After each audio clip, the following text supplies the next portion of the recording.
so get your head out your ass. I'm the antonym of the internet, still cleaning up the viruses that you had left. I think I'm falling in love again. Don't stop until you hear the I'm the antonym of the internet, been fighting on new grounds over if my love is valid. Fuck the cynicism, let the colors fly. Don't care, you think it's cringe because it's not your life. She said, do you like waffles? I said, hell yeah. Been watching Equals 3 until 2 a.m. I ain't got no iPhone, but I got a DS with a keychain, a pinky. Her cupcakes are the best. I've been failing my classes cause I don't give a damn. They say the world is my oyster, but the free market's a scam. Everything's been changing since last generation was born, and they won't try to take and change. Use a two-edged sword.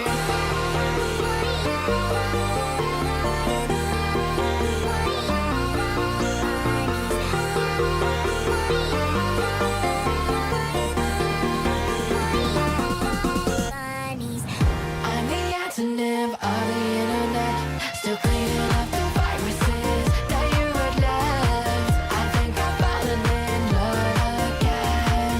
Don't stop until you I'm the antonym of the internet, been fighting on new grounds over if my love is valid. Fuck the cynicism, let the colors fly. Don't care, you think it's cringe because it's not your life. It's never too late to fall in love with the world. Your past is not today, so say you're straight with a twirl. Yeah, we've all made mistakes before, that's the fact of life. But once you restate your heart, you'll be just fine. Now with your life, you say it's all mine, all mine. Revel in your friends and hobbies, let your heart speak. Wanna drift and say some shit, just block that internet free. I'm the antonym of the internet, still cleaning up the viruses that you had left. I think I'm falling in love again. Don't stop until you I'm the antonym of the internet, been fighting on new grounds over if my love is valid. Fuck the cynicism, let the colors fly. Don't care, you think it's cringe because it's not your life.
I messaged some bounty over Tumblr last night. She said, Roar X3, so it's true love at first sight.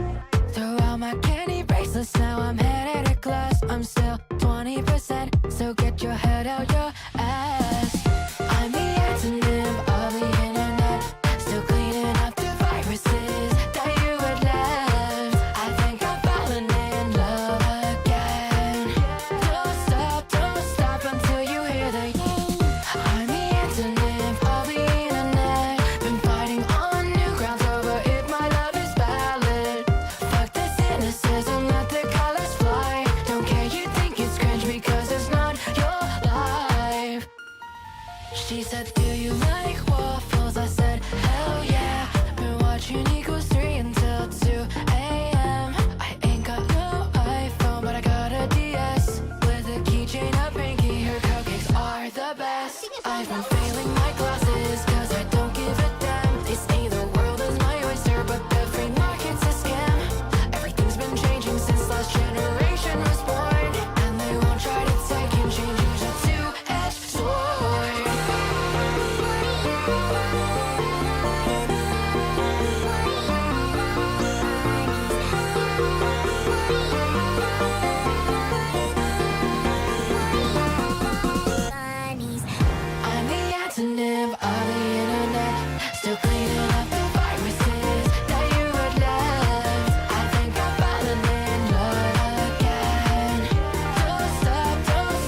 welcome back. We're back in the weird, creepy-ass garden. And, we're gonna talk about this thing. Because apparently some demons are okay. Which is weird, because I thought we were supposed to eliminate demons on sight, but I guess this one's fine. Whatever. Mommy told me about you. We're friendly? Yes, that's right. We're not going to hurt you. But if you're friendly, that should be okay. There's something I want you to help me with, friendly people. Could you help me find the shoes I lost in the garden? I can't go home without them. Okay. Sure? Alright, so I guess we... Oh my god, so the side area I already went to, I have to go back to now. Hello, Code and Assembly. Like, I clear out this area, and then it's like, oh yeah, go search this area again. We're gonna give you another jump scare fight. So how are you doing? What the fuck? Of course it'd be flower hedging. Why am I even surprised by this? This is like a very obvious enemy type in this area. Makes sense. I do like that parrying gives you like this little burst of movement forward. It's something I really like about this game. It's like generally when you parry, you just get like, you know, a general like parry and attack. You don't really get like anything else on top of it. As a result, it can leave you feeling kind of like you're sitting there waiting for the enemy. Whereas in this, oh, okay, I'm really bad at parrying. There. I kept hitting the wrong button. Takes me a second. Ah, yes. Good old parry. Bang. Alright, shoot him out of the sky. Sweet. You saw my new page of essays? Yes, I did. It was cool. I still need to see the second one, because I've read the first one about AI, because you showed me that one already. But I don't think I've seen the other one yet. I still need to read that one. What do you think about my rant of the cipher system and the new stuff? I've been playing around with the style stuff recently. I'm really happy with how the Magnus page turned out. I utilized some overlays from the Magnus Archives PDF book I had, but what I did was I ended up removing all of the like text from one of the pages that had very little formatting on it, and essentially utilizing that border. It came out really well. Couldn't find them. Why did that demon take them? Was it bullying them? Maybe. Proto-demons are rare to begin with, and don't usually hang around with demons that were transformed by demonic power. Maybe it's common for them to be bullied. Okay, sure. I guess they were bullying him by taking his shoe. I'm just reading it now. It's mostly a rant about how I think the cipher system can be good, but, like, I really hate the implementation. I really just do hate the implementation of the way the Magnus Archives. It's sad, too, because I like the setting, and I think they had some cool ideas, but... there are some things. Also, I found some dragon art that's like a bunch of the fears, but as dragons. Or like dragon avatars of the fears, essentially. Make sure to credit the person who made the art, because it's really cool art, and I liked it. So, I'm making sure to like properly cite my sources, and properly cite and link to stuff when I'm posting about it. Because I think that's a good thing to do, you know? Make sure you tell people where stuff came from, make sure they can find the good links. That way they're not trying to search things down, because I've done that. I've like seen stuff on like individual pages before, or on like a forum post, and they're like, where is this from? Oh, or a YouTube video will have a clip from a movie, and they'll not tell you where it's from, and I'll be like, where the fuck is this movie clip from? God damn it. Oh god.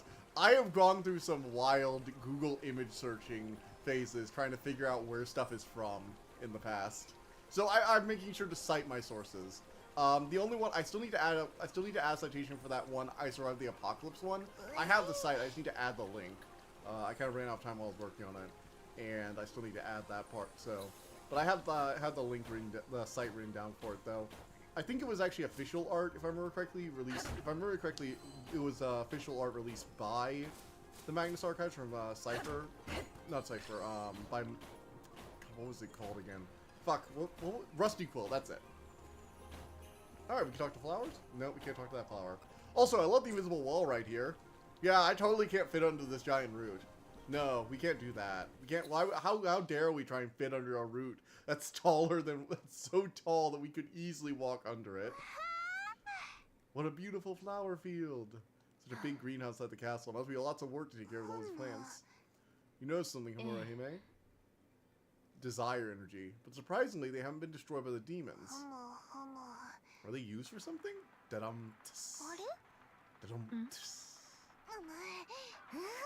What the fuck? Is dancing?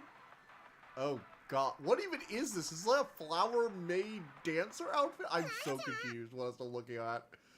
I feel like this should be illegal. If I recommend changing text from centered to justified and add some extra lines for break, that might be a good idea. It is a bit blobby. I tried to break it up with a bit like the images and stuff like that and the banners, but there are some just like walls of text that can get like a little long.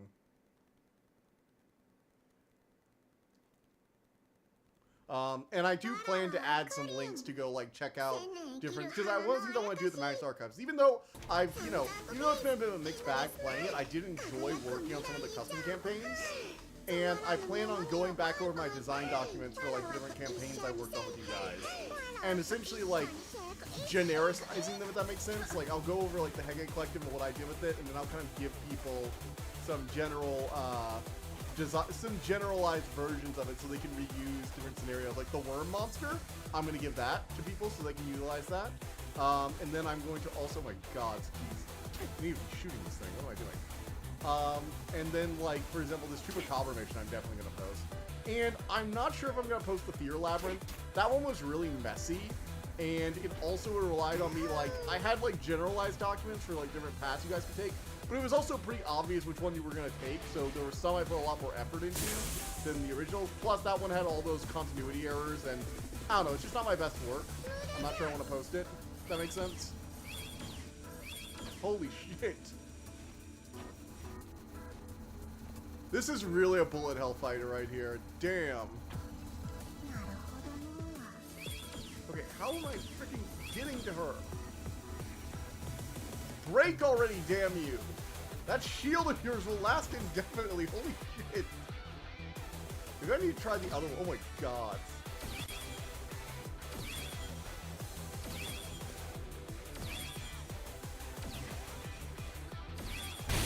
Okay, finally.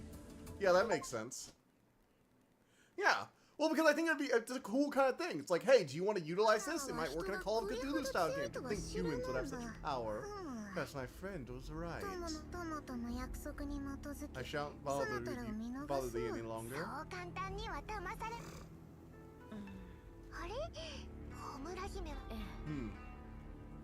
Wait, what? We're letting it go? Why? If thou wishes to proceed, then be my guest. Wait, why did we let the demon go? I'm actually confused by this. Isn't our whole job to just kill demons? Like, I get that we're gonna be sad for them and honor them after they die because, you know, scared child or whatever. Like, very Demon Slayer-esque vibe, don't get me wrong, but at the same time, then again, there's a lot of desire energy around here, so how do they even get turned into demons? So I think the whole thing is that, like, corruption is, like, the different... They're corrupted by, like, the anti-desire energy, which is, like, the fear energy or whatever. Anyhow, I'm gonna post stuff like that. I probably won't post the Clutter one because that's just a World of Darkness. I will say I did adapt a Clutter, and I can probably tell you like some of the changes I've made. I might post about some of the changes I made to the Clutter mission, but I'd probably just like say, hey, this is the book I got that information for. This is the packet I got that information from Drive Thru Fiction. You can go check that out here. This is how I made that fight really interesting for my players. Here's stuff like that. So some of them will be different depending on like what it is or how much I'm pulling from other sources. But it is a kind of cool thing because that way I'm not just showing off, oh, these are some characters I've workshopped. No, here's some NPCs, here's an organization, here's an artifact, here's what my players did with runic magic. Be on the lookout. One of your players might decide to strap it around a van and create a force field van. Be wary. Oof.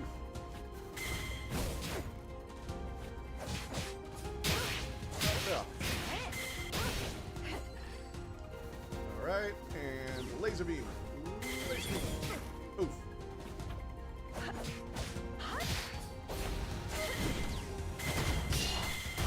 Oof. I just timed that one. Oh man, I'm getting pummeled. But no, I really like the idea of like showing off like some of the different stuff I've created so other people can use it.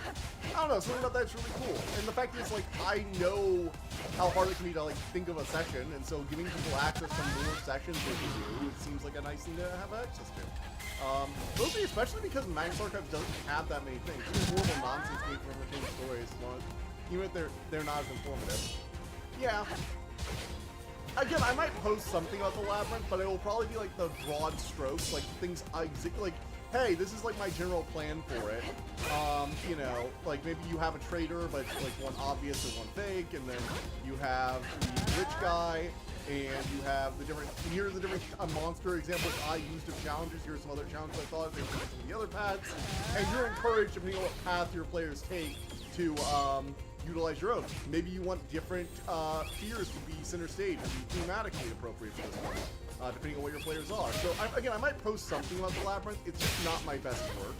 Personally, it got a bit messy, and it was one of my first time. It was my first time trying to do like a really complicated campaign. You know, like I feel like the clutter was fine, but that was from a World of Darkness thing. This current one from Mexico is much better planned because there's not really a lot of like. There are information you might not find, but there's not as much like direct player choice that can lead you on different paths, if that makes sense. There are technically different things you guys can do, but I'm also like I also had easy access to like kind of guide you, if that makes sense, with like my little pushes and pulls here. Which is a bit more restrictive, and I want to do more stuff where you guys have different paths. It's just, there's a lot of overhead in that, which makes me a little scared. Plus, again, my encounter with the labyrinth really did scare me off doing like multi-path stuff for a bit. I will probably go back to it because I do like experimenting with things. Maybe I'll see what the other ones have available to do. You know, just like what the other places are looking like. Free skill after each mission made the game easier when the system would be as is. Yeah, if I could, okay, there were a few things I would do over. One of those is doing a World of Darkness style. You've got to justify it, and also that you would have to do, even if you're learning it, you just get a discount and you get it for an XP thing. Actually, fun fact: the Cypher System core rules, which I've kind of been skimming over a bit with Caleb. We actually found out that there is a precedent for that in the Cypher System, where if the players want to earn a new skill with some downtime, they still have to pay an experience cost. So it could have been another thing you guys were putting experience into instead of just advancement, which would have been nice, you know, to keep things a little more balanced as well. So maybe Caleb wouldn't be as high level right now. That would be cool. Oof, got hit.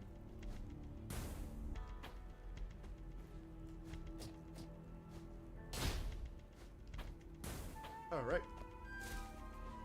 I gave you guys a lot of resources. Well, to be fair, I thought this was like Magnus Archive. So my thought of it was, hey, you guys are going to be pretty outgunned regardless. I feel like the monsters are going to be able to overwhelm you if you get near. Though, to be fair, my only examples of this were the resurrection mound and the sculptor. And then when I started actually applying some of the monsters, like the sculptor, I feel like would have still been terrifying. Honestly, the sculptor is still probably going to be terrifying even if you guys encounter her now, just because she's such a bulky creature. Like, not to spoil, but let's put it this way, she can definitely tank a few of Caleb's bombs. That's how fucking bulky she is. And you've already seen what she can do if she gets in close and touches you. You know, you saw the dissolving victim. That was the whole instigation of that whole plot line, is that a guy melted to death. So, like, aw. Weird. She is very weird. Would you like to stock up on some items? Sure. Tell me if anything catches your eye. Alright, we got like a lot of stuff now. Jeez. Okay. Extends the time window for parrying. Greatly reduces damage. Increases health drops. Maximum health. Yeah. Again, I didn't really have any concept also for this whole thing. As like, this was my first time DMing. I didn't really get an idea for how much I should have probably given you guys. Especially since my previous examples of being a player had been Mad Island and Chronicles, where we're both so resource starved and like so dependent on our rolls that it's like, oh man. To be fair, I honestly would prefer a game more like Chronicles, though, I feel like, than the system we're currently in. Because I honestly, missing my blood manipulation and having to like grapple the mad scientist, Dr. Frankenstein guy, was so engaging. Like, that was like an oh shit, all my plans have gone wrong, goddammit, no moment, where everything is just going to shit, and you have to really quickly adapt. That was extremely engaging, and I will continue to remember that moment for a long time to come. When are you going back into the health gym? Do I need my health up? Ba-boom. We've got health up. Yay. I probably should have bought more combos, but hopefully that won't come back to bite us. Ah. Golden hair sways, turquoise eyes, bright as leaves in the spring. Ah, fair, dull ponytail lady, when will you ever spare me a glance? Apparently the double ponytail, the flower has a crush on the double ponytail lady over there. Interesting. This is why I would go no to Burger King. Yeah. Burger Man. Yeah, I should have said no more often. For me, I was mostly going, a lot of his requests seem somewhat reasonable, but I'm just like, no. No. I'm just gonna say no.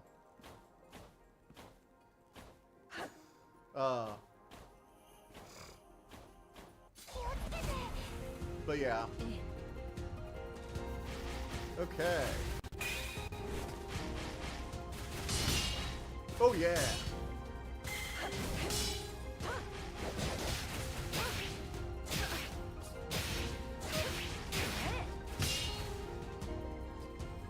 Oh shoot. Bullets. The enemies are getting a lot more bullet spongy or bullet shooty. Wow, this is so much ranged projectile. Dear gods. Alright, you will just stand still for 5 seconds. Alright, fire the range bullets, because they're clearly not...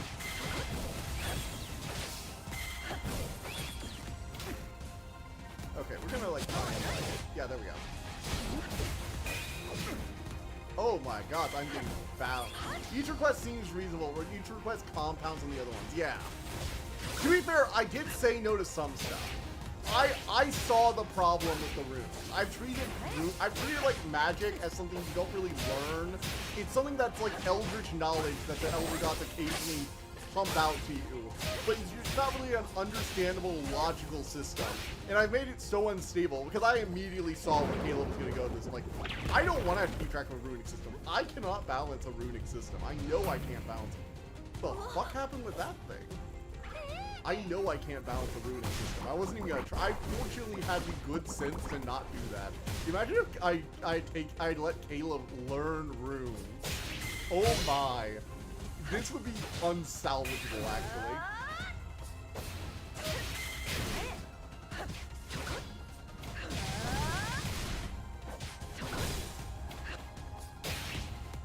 And bam!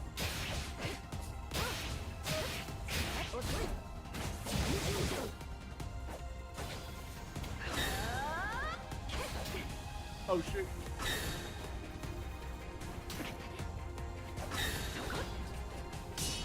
Oh, yes, it's got the parry. Ow. That hurt.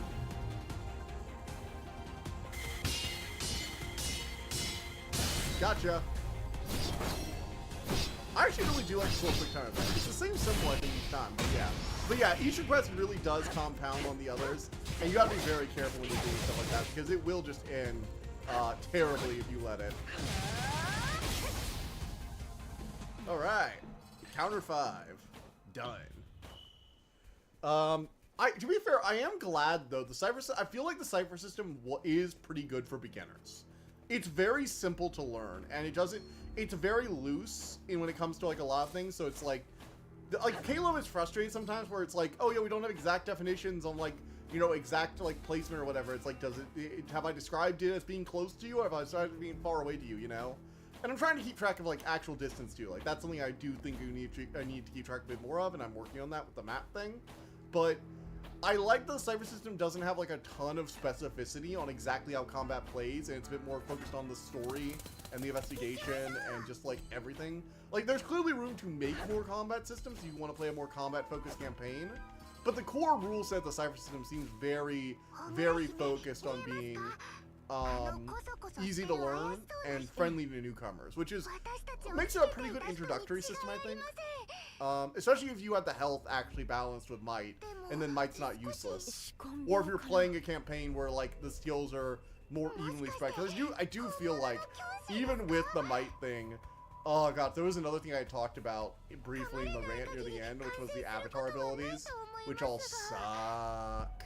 Which is weird, because the avatars being powerful and dangerous and like nearly as horrifying as the monsters that they might have once encountered before their transformation. It's like a huge part of it. Like one of the main characters of like season 2 and onward, who joins up, the cop Daisy, ends up fucking turning into like a giant feral wolf monster of the hunt. And her best friend Basira, well, let's be real here, best friend is with like huge air quotes. They were probably like girlfriends at that point. I don't think it was ever official, but it was like basically official. But like Basira's starting to put her down in the apocalypse, like put a bullet in her head, and she's been like hunting her across like all the different like fear realms, you know. What are you going to do to me? Our line, let us out right now. Stop me. It's the plants.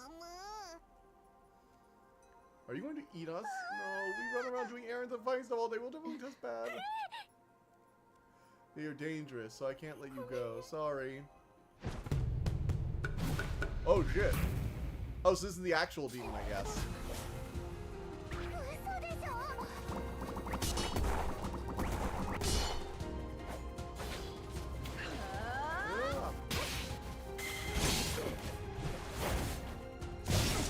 Oof. This guy's dangerous. Holy shit.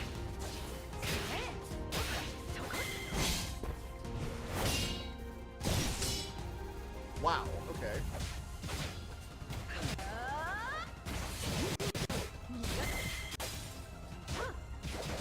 Oh yeah. Got him. Yes. Juggle him in the air. Juggle him in the air. Do you want him to the ground? Oh, frick.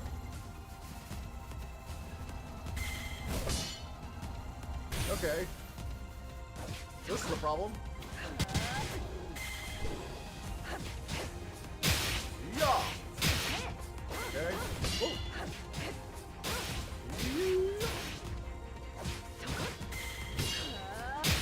Yes. Bam. Let me give you my attack damage up here. But yeah, that is a problem with it. Proposal consists this time. Oh no, that's from last time. That's from last time.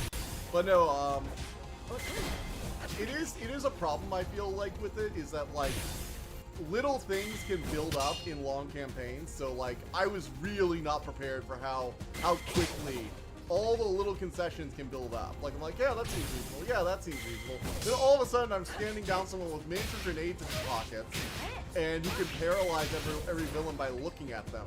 And that's with generous, that's with a bit more restrictive examination of the abilities, because technically the paralysis ability doesn't by text say he has to be staring at, he has to be meeting their eyes or whatever. Which is extremely dangerous, and I'm sure as hell not giving an ability where you can just look in somebody's general direction and paralyze a humanoid enemy. Dear gods. That ability is like tier 2 or 3, and it's terrifying. Oh.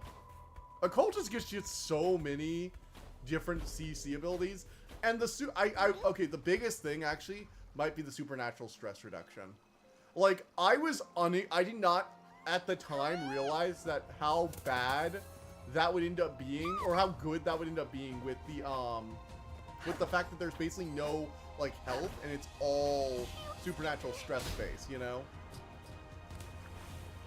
Oh shit, we gotta do we're doing a timed level where the water's rising.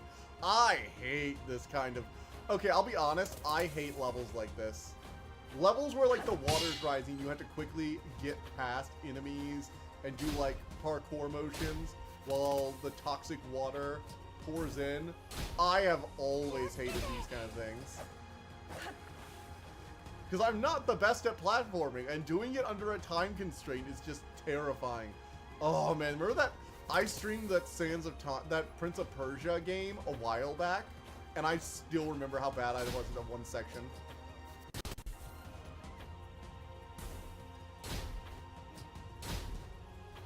Oh, thank goodness. Okay, come on, keep going, keep going. Keep going. We gotta follow her.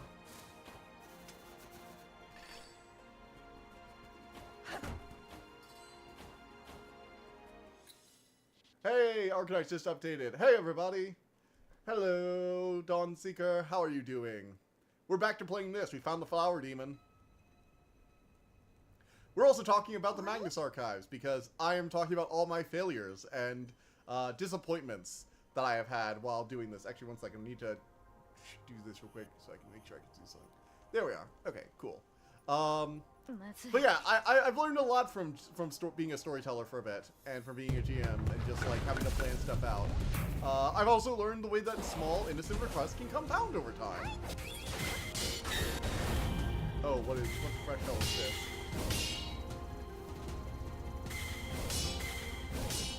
Okay. Oh god, this quick time event feels so satisfying. I don't know what it is.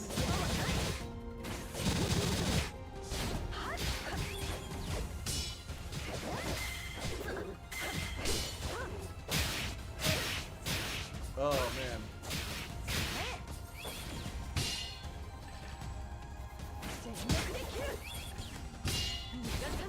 Alright!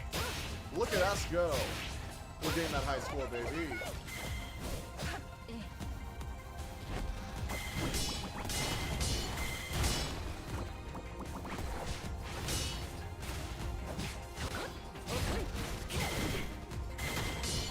Oh yeah. We got it.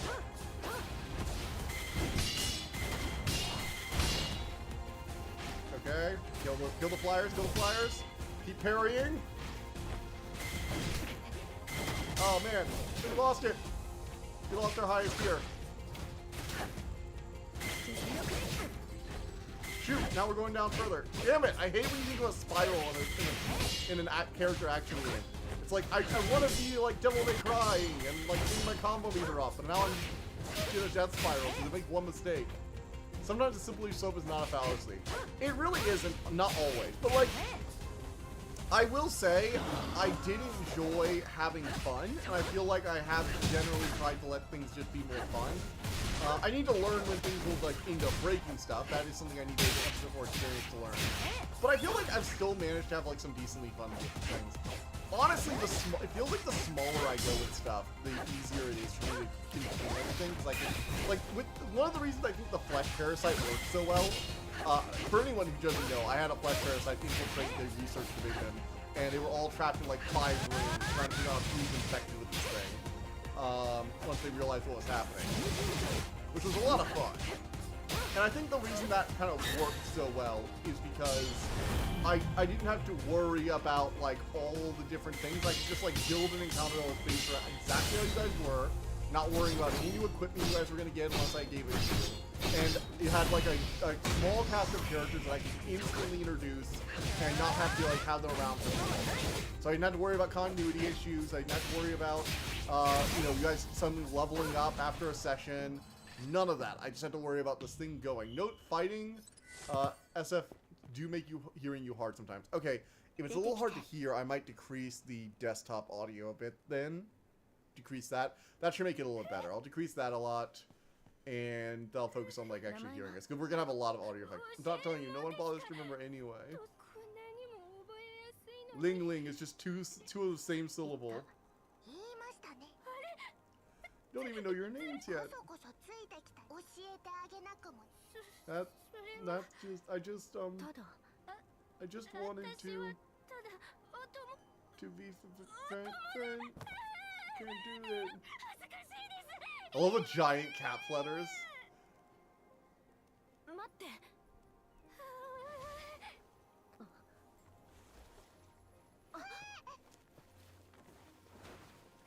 She's sinking into Poison Lake or whatever. Why do we jump into the spooky portal? I mean, I guess it is our job to jump into the spooky portal, but like, still, feels like a stupid thing to do. Weren't we on the balcony just now? I remember following that wheel girl into the pool of black water. I don't remember what happened after that. Where'd she go anyway? She's gone. She's hiding in a dimension. Another dimension. She knows how to teleport, and all the plants in the castle are helping her. Luckily, she doesn't seem to be hostile, but it's hard to deal with. I couldn't sense any demonic power from her, and she was timid as a mouse. Besides, a court princess wouldn't be someone who stalks people and peeks at them from behind walls and stuff. That's true. Maybe the legend is wrong, and it's actually the king of the castle who was like the actual infector or whatever. And the corpse thing is just a later legend that got adapted when people got sick and saw the purple lady. Ah, we got the realm of purple water. Or this might not even be purple water. It might just be like weirdly textured.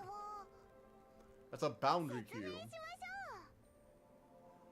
Mission supporters use to hide mechanisms set up for it. Why hide them? Can stop the environment and any nearby demons from tampering what's inside. Pretty impressive, isn't it? Cool. Okay.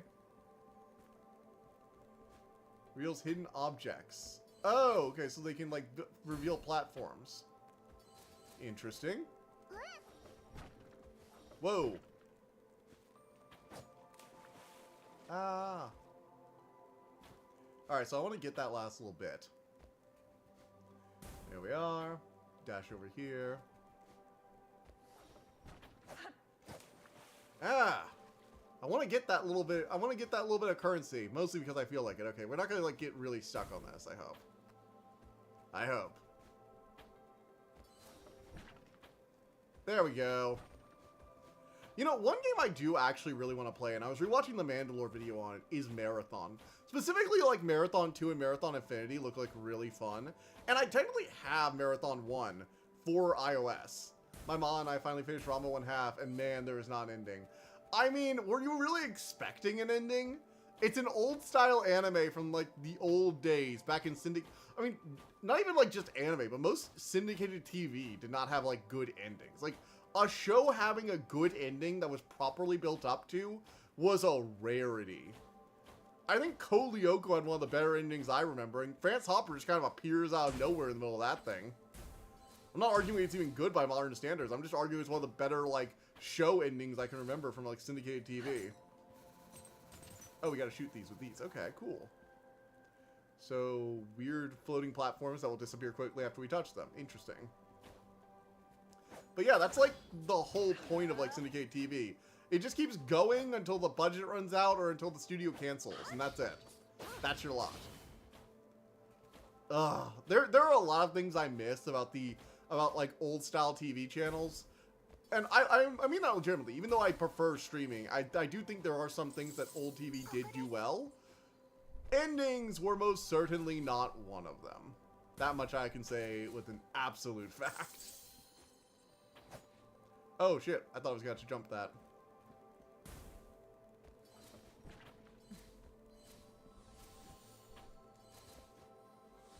Okay. No! Frickin'! I wasn't expecting one. It was based on manga though, so they just say, you're expecting anything, Akane? No. Anyway, see ya. You expecting anything, Akane? No? Anyway, see ya. Oh, wow. To be fair, manga stuff did have a better chance, because if they were actually trying to complete the manga, although that also did involve them actually finishing the manga, because usually when a series got popular enough to get an anime, it was midway through its manga, and so the manga usually wasn't actually finished by that point. As a result, it just kind of trickled out until the end, or until like they totally create anime only ending. Wait, when did this become Sonic the Hedgehog? Wait, are we grind railing like Sonic? How? I shouldn't be questioning this much. Like, why am I questioning this? It's not even that weird. I'm just like confused. God damn it.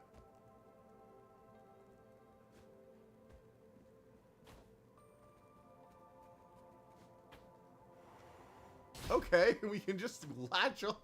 I was just weird. This thing just became Sonic the Hedgehog for a few seconds out of nowhere. Oh, look, Fushina's heads.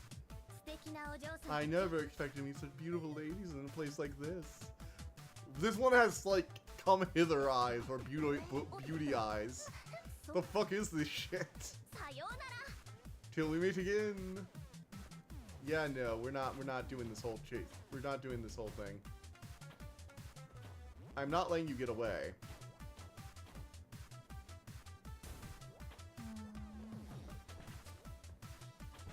Do do do do do do. do do do do do. Oh man. But yeah, I am happy anime mostly gets actual endings now. Like legitimately, I think that's like been very good for it as a whole genre or as a whole art form. Potentially. Oh shoot. Shoot. Can I even get up there now? I think it's just better to just throw myself off. Okay, Kushinada head failure. Try it again. Let's try this again. Alright, and we'll just take the quick path here. Bounce over this way. Bounce over this way. Bounce over this way. Bounce. Bounce. Dash. We are not going to be tricked anymore. You will not trick us away. We shall capture you. Okay. Move, platform, move. Gotcha. Oh, come on. Really? We're doing this? You're gonna go to a fucking sky island out of nowhere?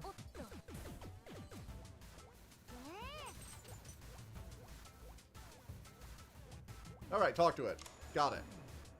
Captured. So now we're gonna sell you to the person whose face you stole. I can hardly believe it. You successfully captured my heart. Quick, put it away. Don't let it say another word. Agreed. Ooh, would you bear to leave me in the darkness of all of... This head is so, how do I put it? Smooth talking? I can't stand it. We should ask Miss Kuchinade what these heads even are when we get the chance. What are the odds she split her personality into multiple fragments or something? Oh, man. I'm trying... Actually, one of the things that's been really confusing in recent years is all the anime, they got, like, a bunch of anime-only bullshit added onto them. And now have, like... They now have, like, actual, like, series continuing. Like, the biggest one for me is Blue Exorcist, you know? Obviously, the big one for me is probably one of my favorite anime, which is Blue Exorcist, which got an anime-only ending. Like, a really big anime-only ending that's been, like, really confusing because they had, like, their grandfather or whatever, and there was the whole thing with Satan that was very different than the actual plot the manga eventually got around to showing us. It's actually one of those weird ones where I'm actually kind of like the use of excess in-game currency to get Tang Tang. Unfortunately, I didn't get her. Ah, damn, that sucks. Hi there, I see the game is taking over full time. I mean, just for now. You know, 2 in a row is not, like, too much. We'll see. We'll see if I keep playing it. Honestly, I do like it. I have always kind of liked these character action games. Mostly because they do already kind of fall into the kind of games I like to play. You know, hack and slash with parry and dodging. So the idea of just, like, giving you a score counter for how well you're doing the parrying and dodging kind of falls in line with what I'm already about. Alright. Oh, man. Damn it.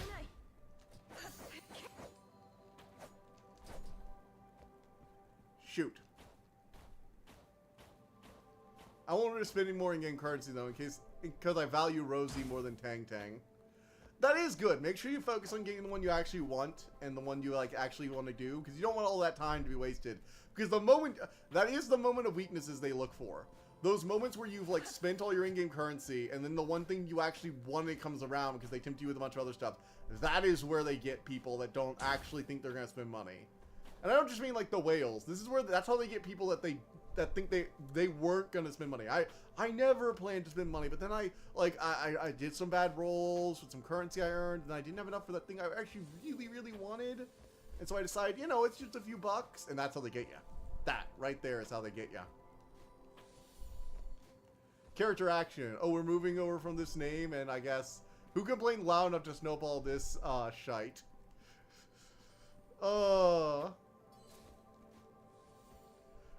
Actually, I think character action is the one Yahtzee called stupid. Oh, shoot! Frick! I hate the disappearing platforms. They're so mean.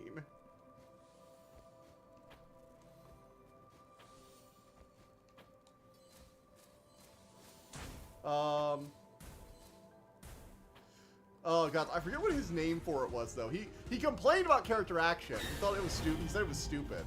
So he's not the one who invented this. He's the one who called it stupid.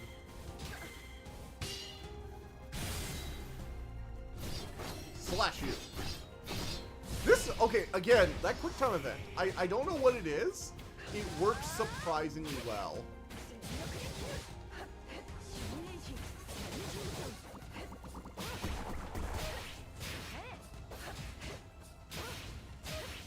Bam!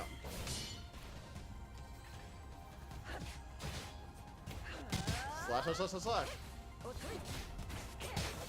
Yes! Oh, shoot. Oh, man, suplex me. Man, suplex me. Or, that's not suplex. I don't know my wrestling terminology. Pile drivered me, maybe? No, that's not a pile driver. That was a, he threw me. Like, picked me up and threw me.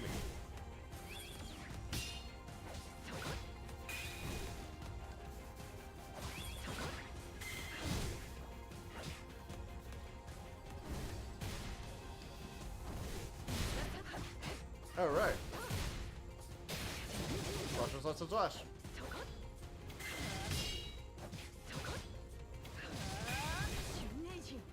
Alright, and back off. And parry. Bam! Gotcha. Oh dear, here comes the parry wave. Gotta get this. He's got these buffed clones.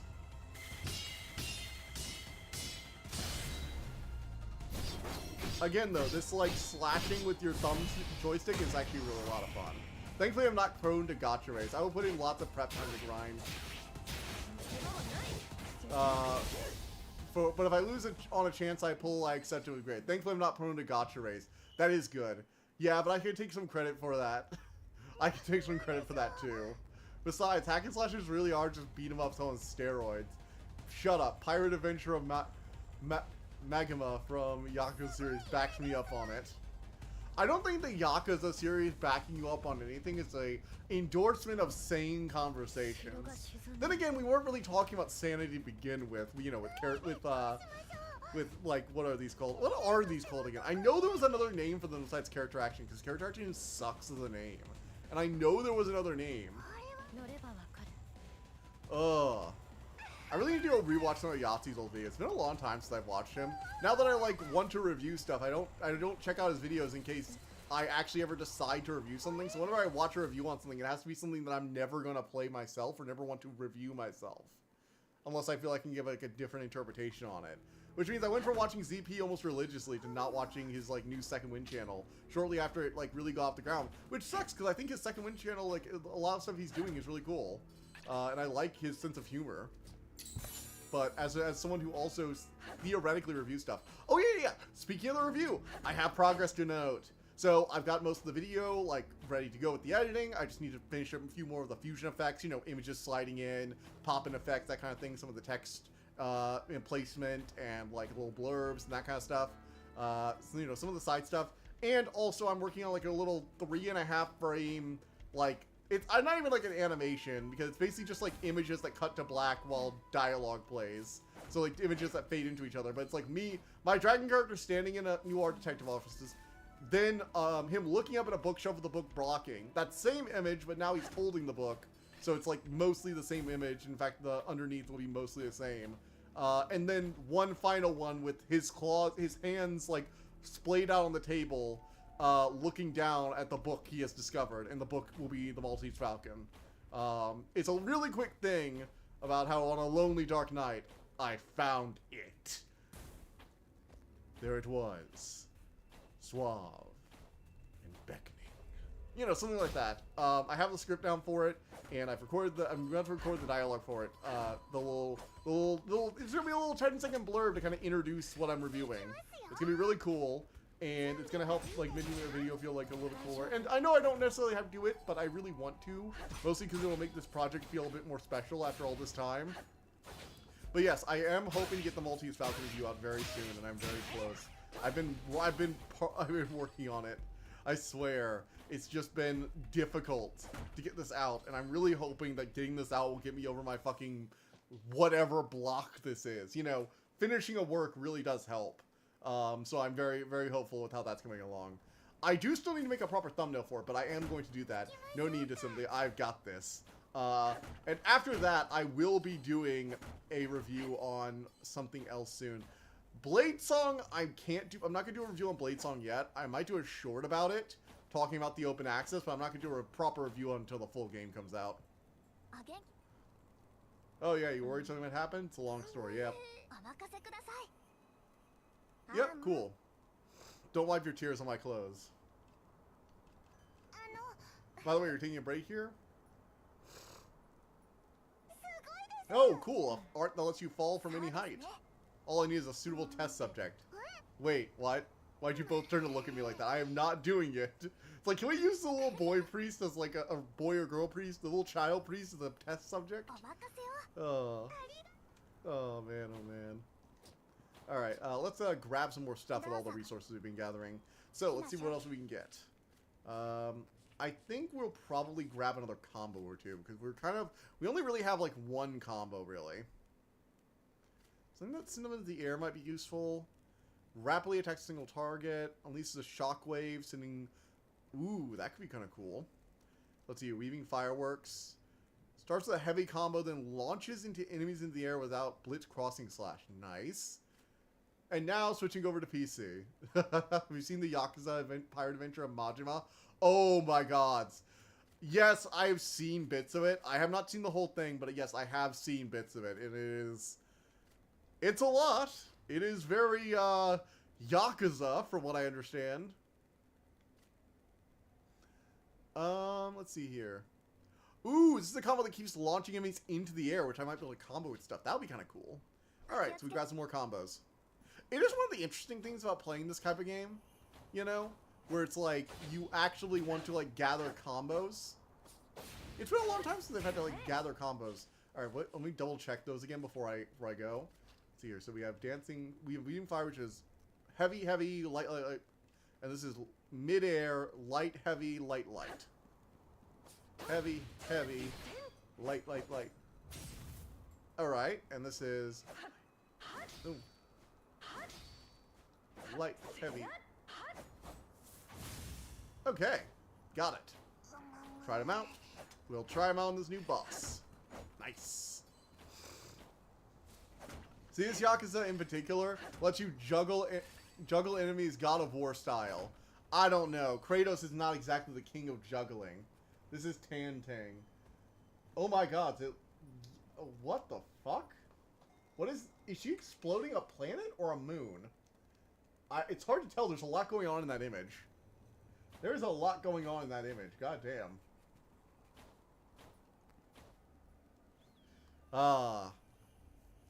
Also, I ended up making a dragon scaly cultist.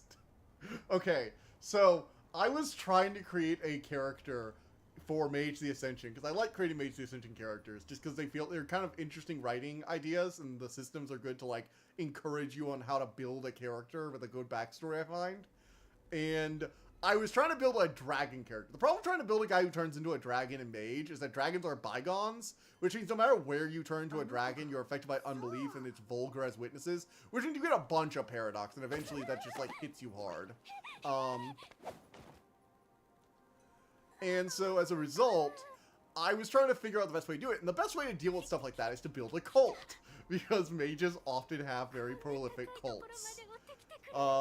Came all the way up here to see me, I'm so flattered. Seen the Archdemon?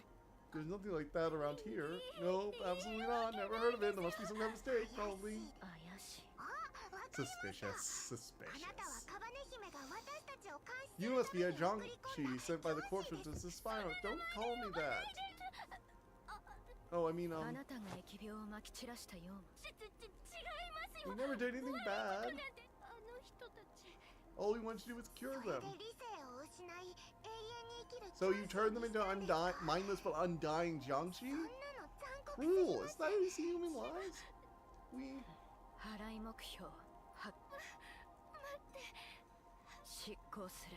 Oh, she's in the coffin. I mean, figured. No, Hua Ling. Oh, they're both named Ling. Is it? Or do they share? They must share a name. Do they share a name, or is this the Japanese?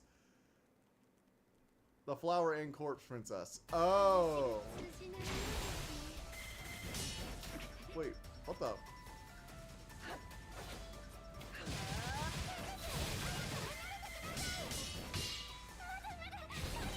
Alright, slash, slash, slash.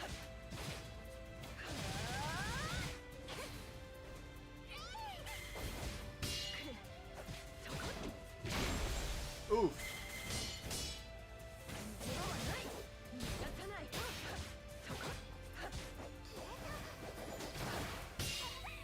Okay. Ooh. Alright, what was that combo again? God, I keep missing the combo. See, I'll be back within 15 with a combo video in like 20 minutes. Damn. Because I know Dante is like combo king. You know, he can juggle people all day.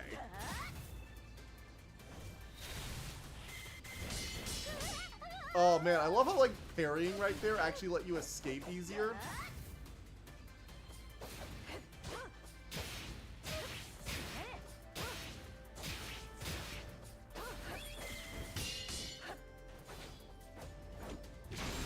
Ooh.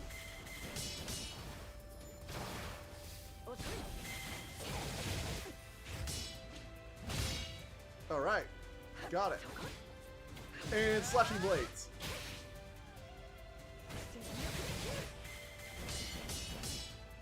Alright.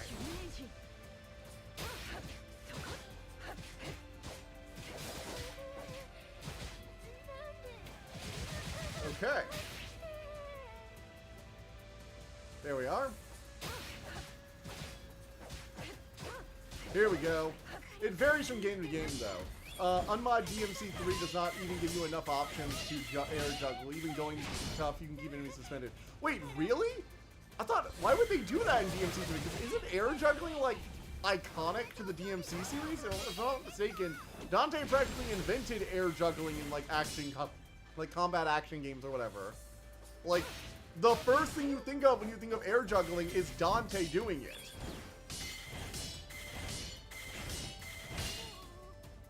Like, that's what I think of, at least.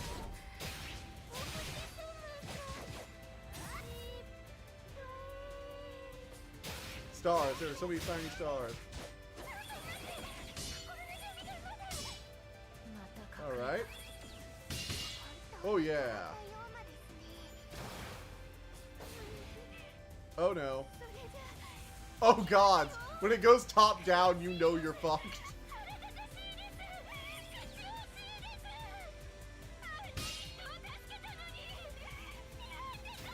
Oh, my God. Oh, gods. Oh, gods. That was not a hint. I'm not prepared for the perspective shift. This fight was going so well, and then the perspective shift happened, and oh, God. I was not prepared for this. Yeah, I was not prepared for this.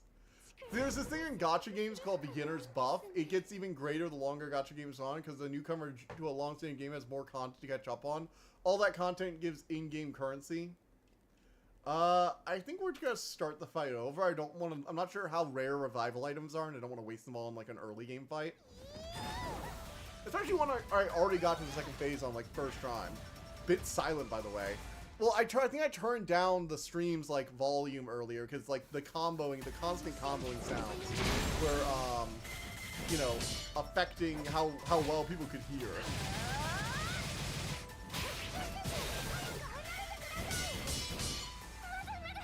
Alright.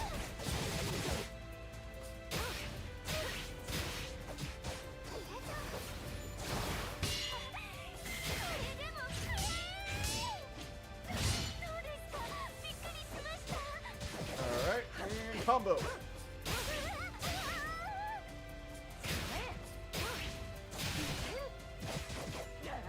Okay. Got it. Fire, fire, fire. Laser beam, laser beam. Alright, we get going laser. Jumped over that. I'm getting better and getting better, dodging things that hit me the first time, keeping the power up. Alright, and back off, and do this. There we go. Back off. Cut. Yes. I'll be using my beginner's buff to gather currency for roses. Okay. I mean, that makes sense. I've heard of games doing that, like freemium games essentially making it so it's easier for people to get stuff when they first start a game. as a way of hooking them too, right? It's also a way of hooking people. Because if they get invested early on, they're more likely to stick around. Here, emulator down to 20% so I can actually hear you. Sorry about that. Sorry about that, my friend. Oh god, it's time to go top down again. This reminds me of Kirby Air Ride. Kirby Air Ride also had a top down mode that I very much did not enjoy. I really don't like this because, like, I get there trying to make this fight easier to an extent so you can see all the bullets, but it actually makes it harder because I can't tell my height, and I'm regularly trying to jump.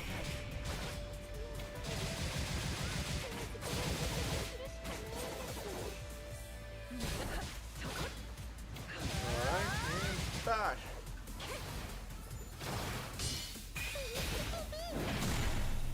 Oh shit.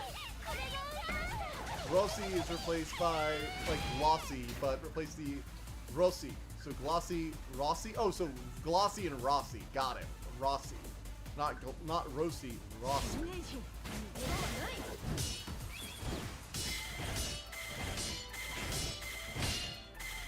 Alright.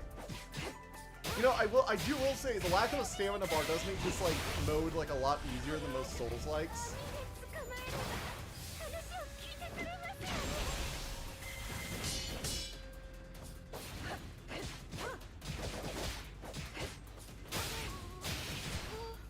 Alright, and slashing mode.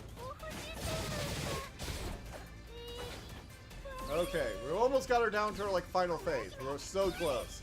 Although she probably has, like, a whole second fight after this. Gotta save time with Blade for level 3, go in no time. Oh, shit. That's stupid. I hate their grab attacks. I will say, I can officially say I hate the grab attacks now. Grab attacks have always been annoying in games for me because they're, like, unblockable and unparryable, and you're supposed to, like, just avoid them. And it's not even just that, it's that they tend to be annoying. Mostly because they're a really good way for a boss to just deal damage to someone who doesn't know the pattern yet.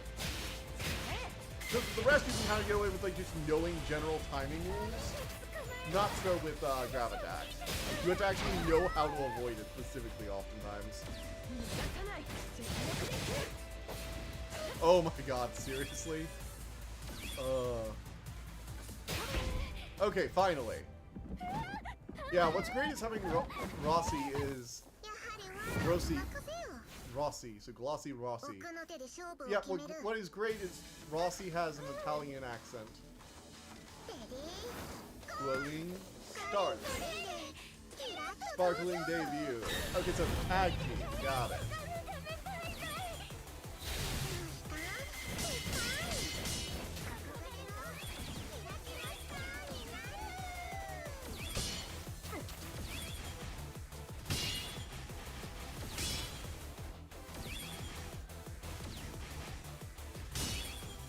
Alright, we got this, we got this. Okay, slice them up. God, I love doing that. I want to do it really quicker and quicker. Gotta save Blades on level 3. It's go time. Divine Flame, Purify and Illuminate. Be gone! But yeah, so like I was saying about the dragon character, as my wing sticks awkwardly to my head. So I ended up, like, going, it's like, okay, so he's gonna build a cult.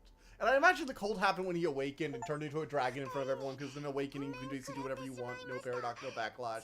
It's a moment of primal understanding, and then you sort of have to, like, get back to that point. It's like a taste of enlightenment. And I was, like, going through everything, even if we don't do anything. They're awake.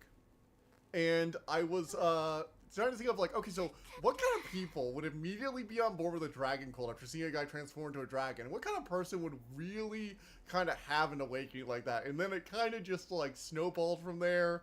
And long story short, he was a furry. He was a scaly. And he was basically hosting a little get-together with a bunch of other friends. And that's when his awakening happened. And now they're all cultists because he's deemed them true dragons and is going to create sorcery methods to turn them into dragons. Like, essentially creating a spell of lifelike effect with mummies is his goal. Always the whole thing in the World Darkness. They're not really like the bandage people. They're more like actually just like really alive and potent, vibrant human beings. But the whole gimmick is he's gonna try and create rituals like that, but for dragons. And yeah, so he now has a furry cult of dragon furries. I don't even know how that happened.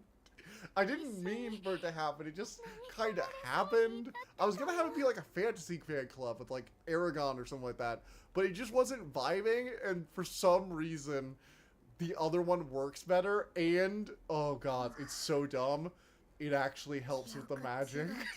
Because there's a skill called Bladency, where you can make really obvious stuff, like a side effect of his initial transformation is going to be that he has horns. And he has to hide them, because otherwise he might suffer like paradox at the storyteller's discretion or whatever. And one of the ways he's going to do that is by, he's just a known person who goes around in dragon cosplay. So he can just write the horns off as cosplay. Oh, I hate that it works. I hate so much that it works, but it works. This really is like Demon Slayer, where it's like the demons are kind of evil and they do stuff that's like, they're a little less evil than the Demon Slayer demons. That's not like a moment of realization. They're kind of just like lashing out in innocence almost. My one and only friend. Let us treasure our final moments together. There's an innocence to demons. A childlike loss.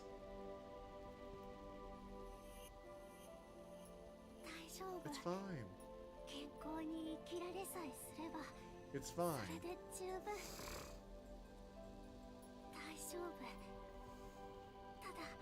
Oh man. So yeah, that happened with that character. I'm not sure I'll ever play it, but like it was an interesting character to do. Also, I have it that the Order of Hermes essentially orchestrated this entire situation because they thought he might be able to awaken, and they're very happy to now have a cult of like 12 people who really believe that dragons are real and are okay with their dragon wizard cultist leader who wants to join this Order of Wizards to find a way to unlock their true dragon forms, because Mage Ascension is a world full of madness and insanity where all your most cringe desires may become reality. So he has a shadowy patron who's been like funneling him money, like paying like way too much for his dragon art online or shit. And yes, it is just this weird. This is a mage. Mage the Ascension is a weird fucking game. Because this is all stuff that you can just do in the rules. Like, it didn't even require any like homebrewing stuff. This is just stuff you can do in the systems. And it's so weird. Oh. Man, oh man. They were such close friends too. Maybe they weren't entirely evil. Yeah, let's head back. Okay.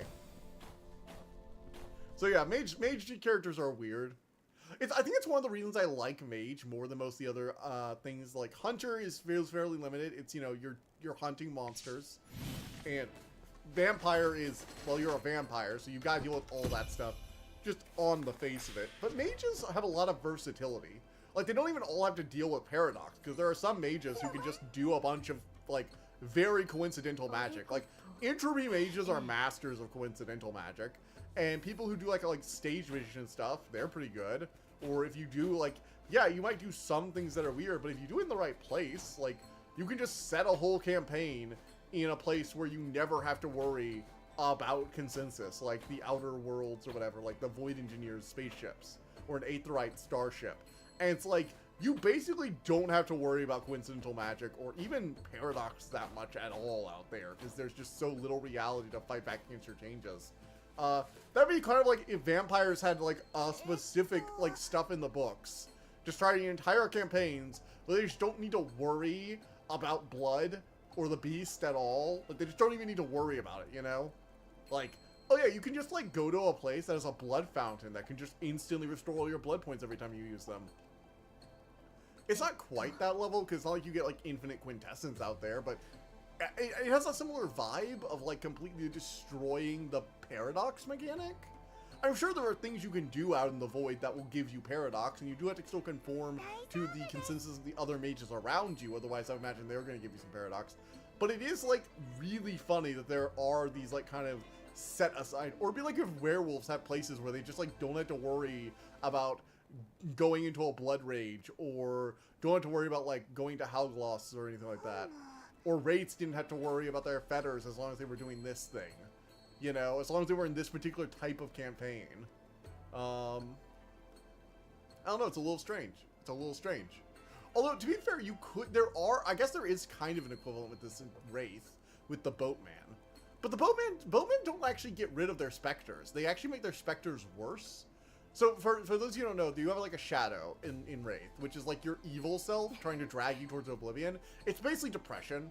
It's depression manifested to another player at the table, controlling a shadow version of you that's trying to ruin your life. Which is why Wraith is a really weird game to play, and when you should only play with people you feel like having fun with. Because by rules as written, another character at the table is going to control your character a third of the time and make them do stuff specifically designed to make your experience worse and to screw up your plans. And you just have to deal with that because that's how the game works. Which means you do have to trust them to play that in good faith and not just like, you know, go too easy or too hard on you. Because I can see it both ways, actually. I could see it going the other way where everybody's so afraid of angering someone else at the table, and they just like don't want to be aggressive with their control. So like the shadows are just like really timid and don't do anything evil. I could totally see that happening. And as a result, it is one of those games where you just like, you need the right play group to play with it. It takes a very specific group of players to play. We have a spirit dragon! Oh, this is amazing. We have a dragon. You look different. You're turning into a dragon. Very cool for you. Don't really know why, but we must have some sort of special connection.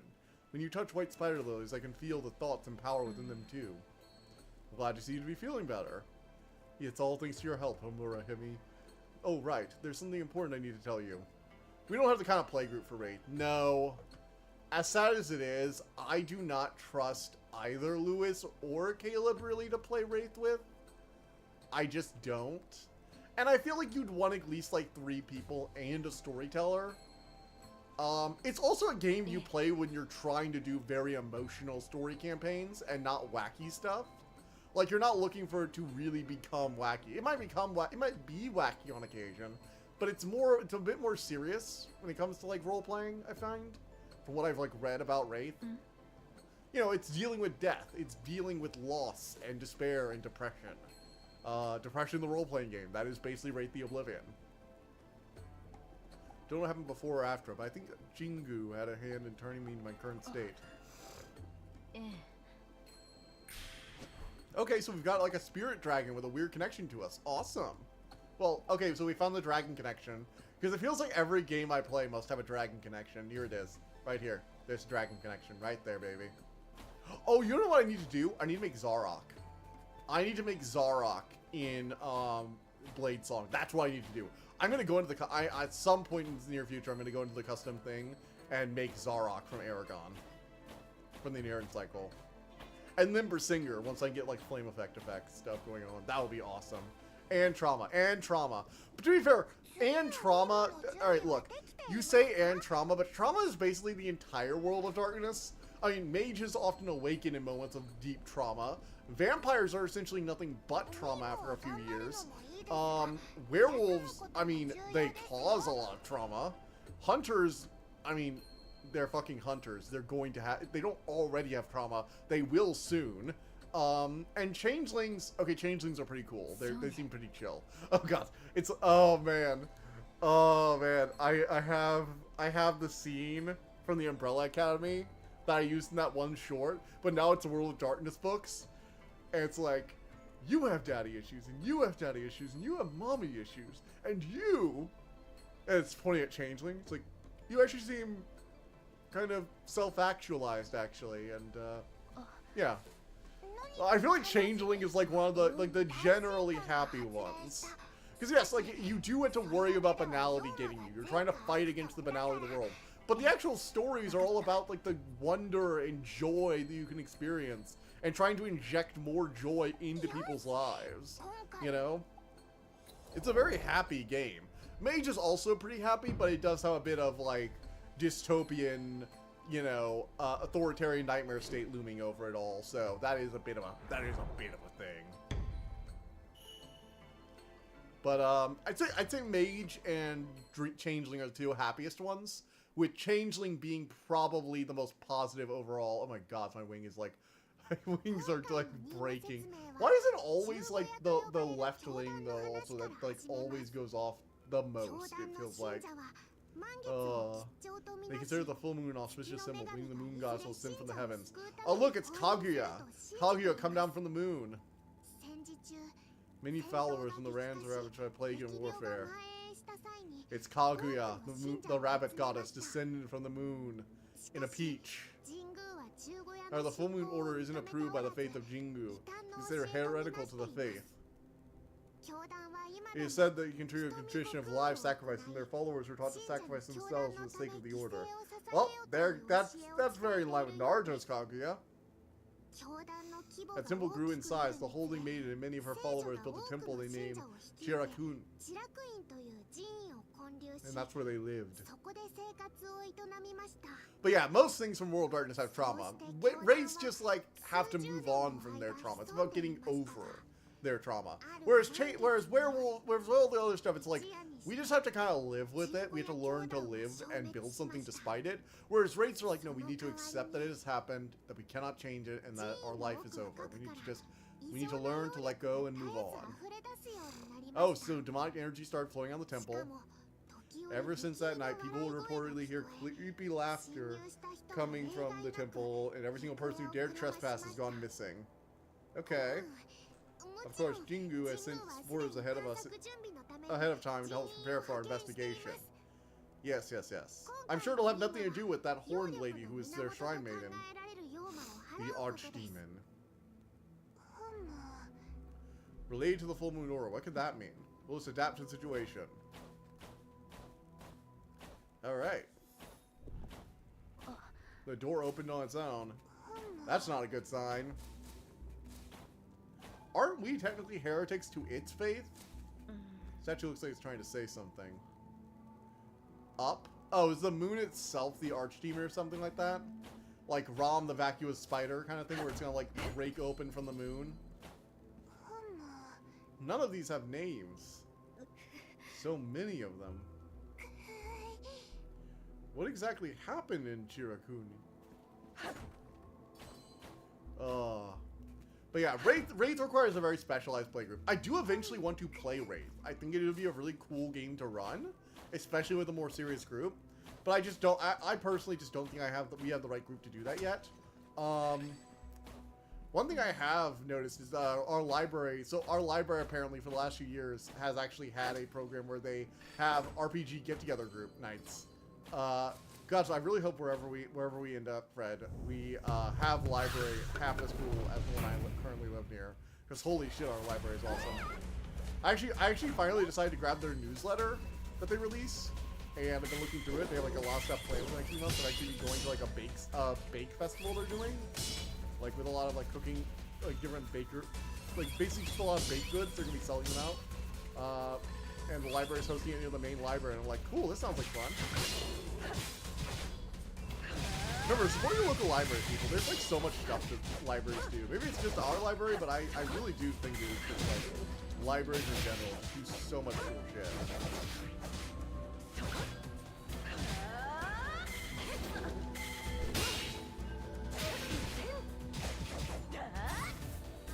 Alright. Oh, we gotta kill this thing. Kill this thing. Kill this thing. Come on, kill it. Blast it. Hello, three-armed sword demon. You shall not defeat me.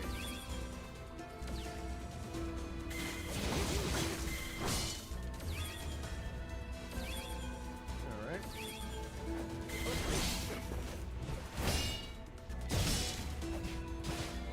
And slash, slash, slash, slash, slash, slash. Bam!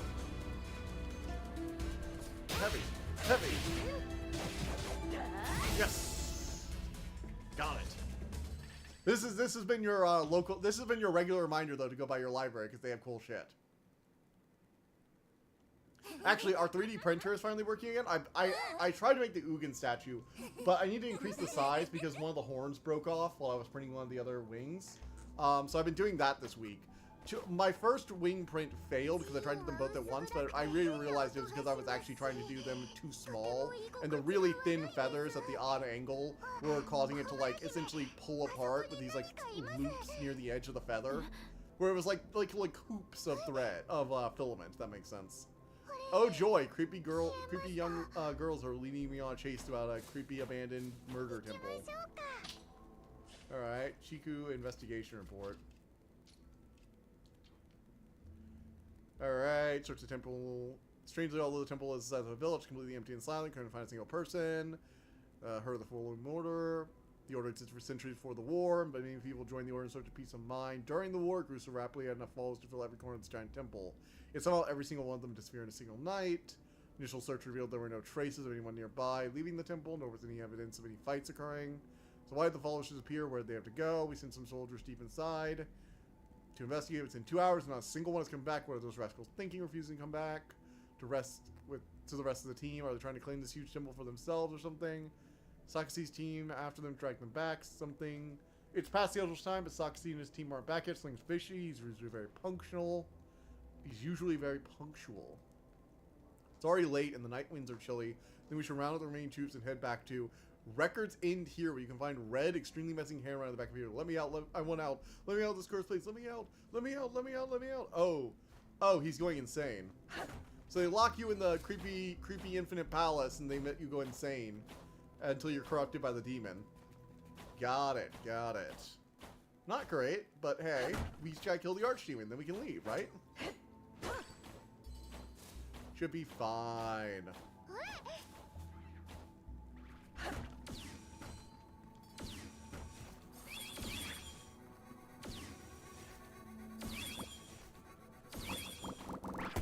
Oh yeah.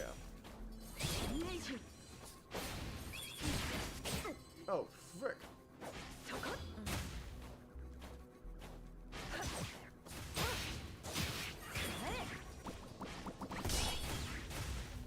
Alright, we gotta kill these guys. Come on. Deal with the swift bird. Fire the darts of tarot cards. Follow the shrine tag cards, or whatever those things are. I think it's rapid firing, like, shrine tags.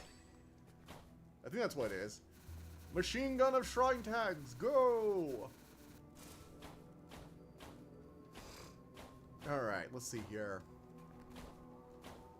But yeah, so we have like a new 3D printer, like new multicolor. I'm really excited to try it out. There's actually a new print for like a magic deck box that's like a book with like different binding colors and stuff. And I really want to try it out because I think it'll be a really cool print to do in multicolor. And now that the multicolor printer is there, I'm going to try it out. Partially because I think it'll also help me organize all my magic decks, thankfully, too.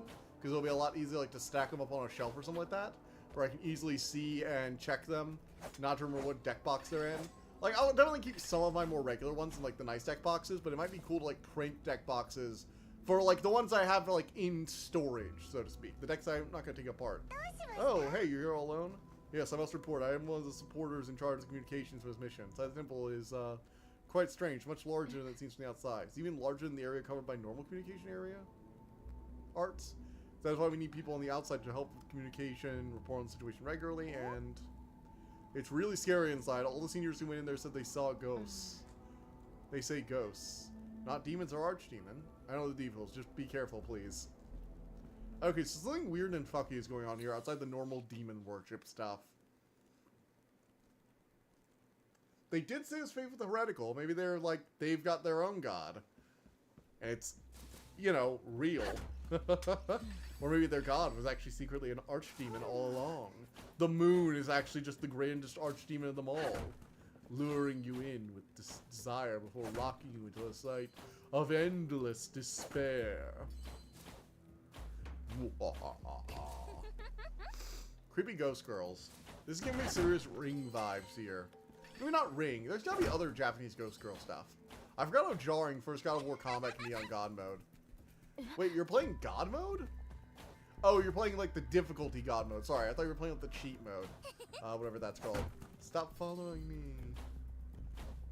What the fuck is that? Oh my gosh, we're chasing children. Alright, let me grab all the stuff we can. One of us make upgrades so we can get our hands on. honestly, I have been a little underwhelmed by the challenge. Like, it's challenging, but not like super challenging. After that first boss, I've kind of been like picking my pace up pretty well, I find. Huh? That child is an archdemon too. Oh, so they have multiple demons this time. So it's gonna be like a multiple archdemon situation. That makes some sense. That's why this one is so weird.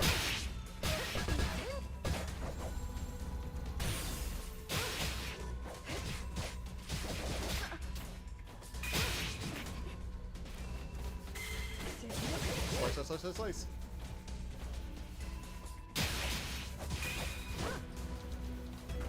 All right, slice, slice.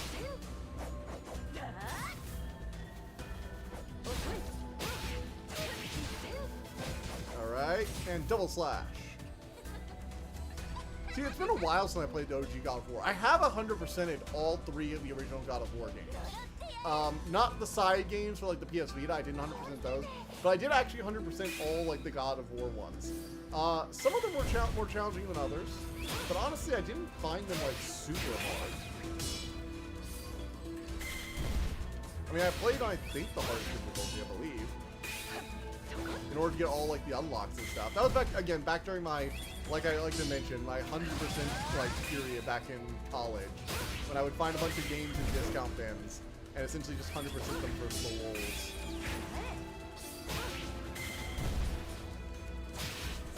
All right. Oof. Slash, slash, slash, slash. So I feel like the route they seem to be going is just like add more archdemons to make up for the fact. You know, I will say I did think the first fight was probably the most interesting one. Like the big old skeleton demon with like the relatable backstory I find was pretty cool. So what's specifically jarring about it to you? Because I don't really remember anything that was that jarring in like God of War 1.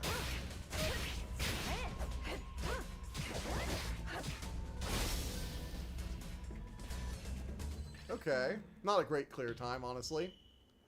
Not a great with the damage. She was probably a doll enchanted with demonic energy, which seems to have her own consciousness. Never heard anything like it. Is that possible? Sure, either. But either way, she's an important clue for our mission. Okay. Important clues. Got it. We've really got a whole cleansing fire motif going on. Oh, right. I should equip that Phoenix spell. I forgot to equip that. Suzaku. There's a treasure coffer in the hallway over there. Let's take a look.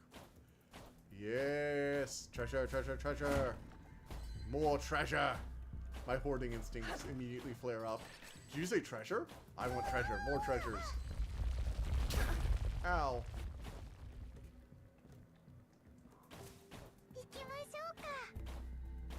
We should be able to go to the courtyard. Should we go take a look?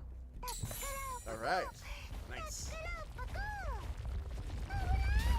Oh, okay, this thing is just gonna roll the ball. Wow, so we've got a sentient giant bowling ball. Great.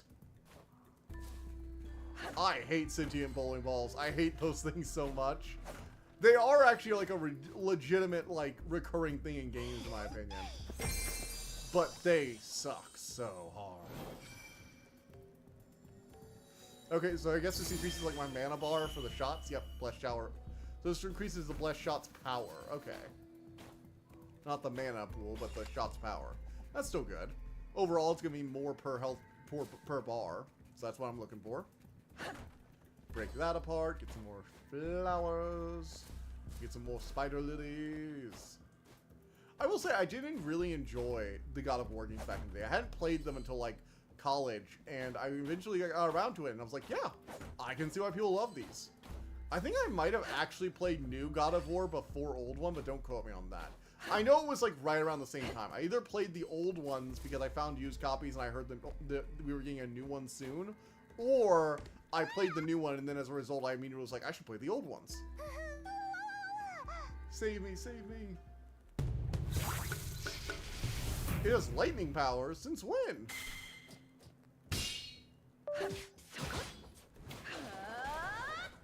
We've got lightning ball enemies now. We're getting elemental damage, people. Let's go. I do remember the cow suit from the first game. Mostly in the sense that they gave you a really overpowered set of armor, but made you look like an idiot while you had to wear it. Because if I remember correctly, the cow suit basically gave you like unlimited magic or something like that. Like it was one of the overpowered cheat armors. So it was like really powerful, but it looks so stupid seeing Kratos swing around like weighted milk jugs as his weapons. That was very dumb looking, but it worked, so I can't really argue with the results, I guess.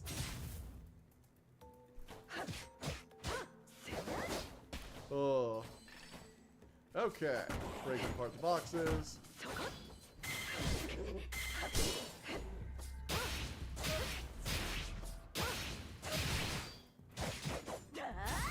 Yeah. Okay. Continuing through the creepy haunted house.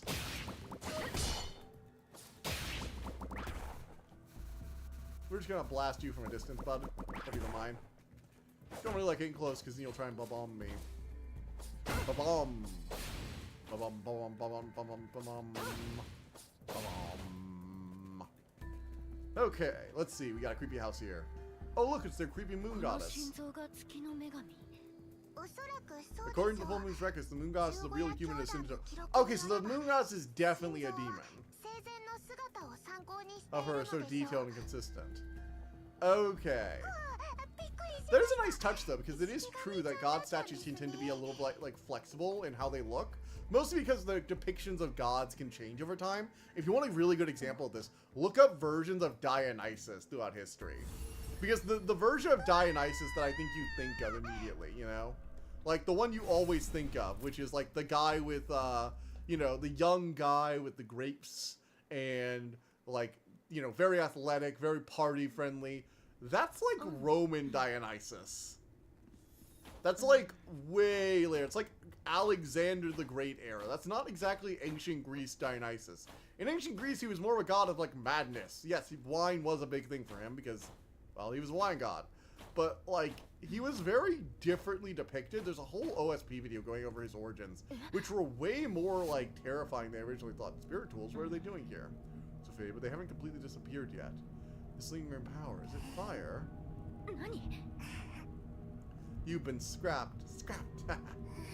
Give me your soul. Give me your soul. Are these ex-exorcists that came here? Or, oh, these are the followers. Well, that's very... Wow, they even have like a weird, like, hazy filter over this.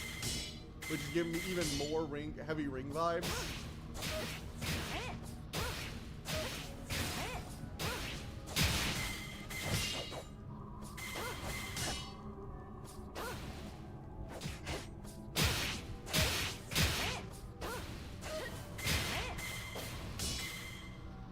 Okay.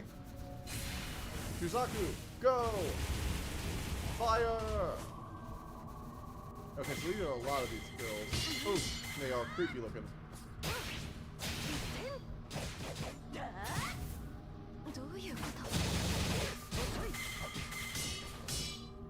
Ooh. Okay. I'm not sure I really like this fight this much. They're not really doing anything other than spamming like one move, and then they kind of stand there and I wait for them to spam it again. It's a little boring, honestly.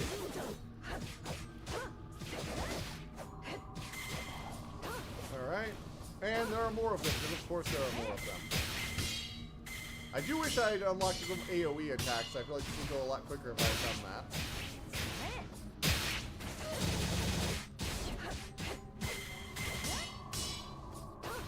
Boom! Boom! Yes, let's go! Alright. And eliminated. How many of them are there? Holy shit!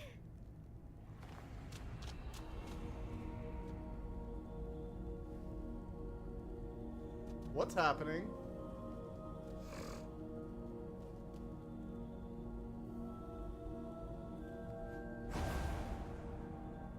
Is that my soul?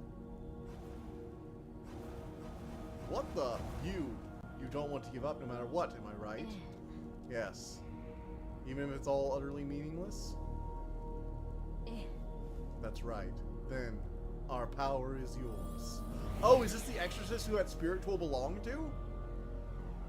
They look a lot like me. Like, a lot like me. Like, same haircut and everything. Or a very similar haircut, I guess. We hope you will discover your own path.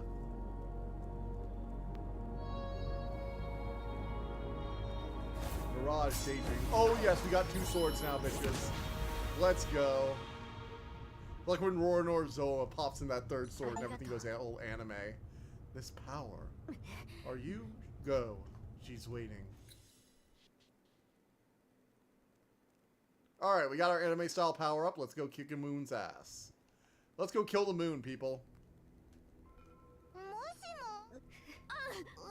I'm here. I'm here. What's wrong? Have you been here the whole time? But we just settled down here together a few minutes ago. You're the one who hasn't said a thing ever since we got here. I thought you'd fallen asleep. I think I had a dream. You can rest if you need to. No, we, oh shoot, I used the special again. Well, now I gotta wait for that to recharge. Oh.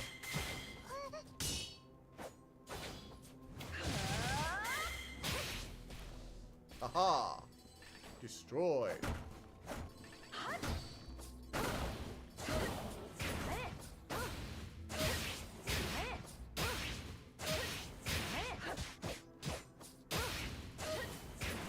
Okay.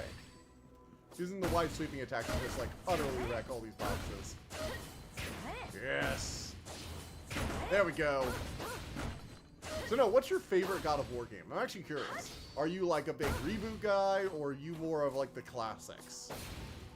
Or are you one of those weird people who thinks one of the PS Vita games is like the best one? I've never met one of those people, but I'm sure they exist.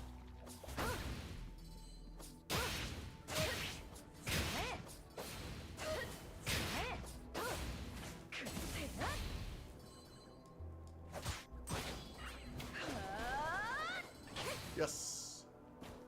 Let's go. Da da da da da da da da da da da.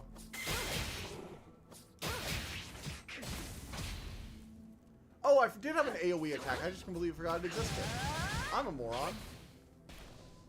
It's like I was complaining about not having an AoE attack, and I forgot that I got unlocked the like slam down attack.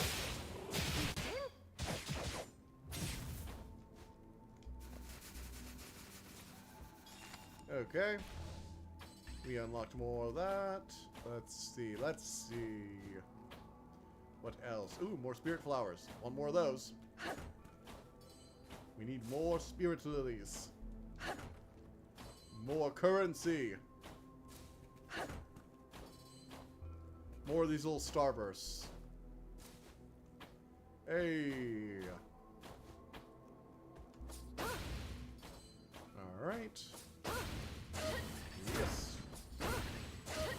I will say there was something really nice about 1, but I think 3 might be my favorite. Just because, like, from a story perspective, it was really cool. 2, I like, but I'm also, like, you know, oh, 3, mad combo. Yeah, I'm not dealing with this. We got 3 combo video instead. Not to make a point about square, square, triangle. Square, square, triangle for life. Square, square, triangle will win you the entire game. Go square, square, triangle. Be awesome. Hey, I want to fight it. Oh. Alright, battle starts.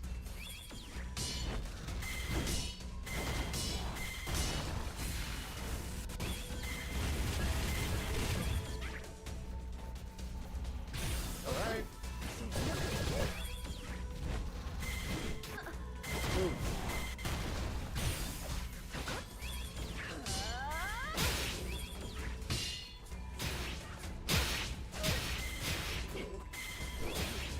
Alright, got it.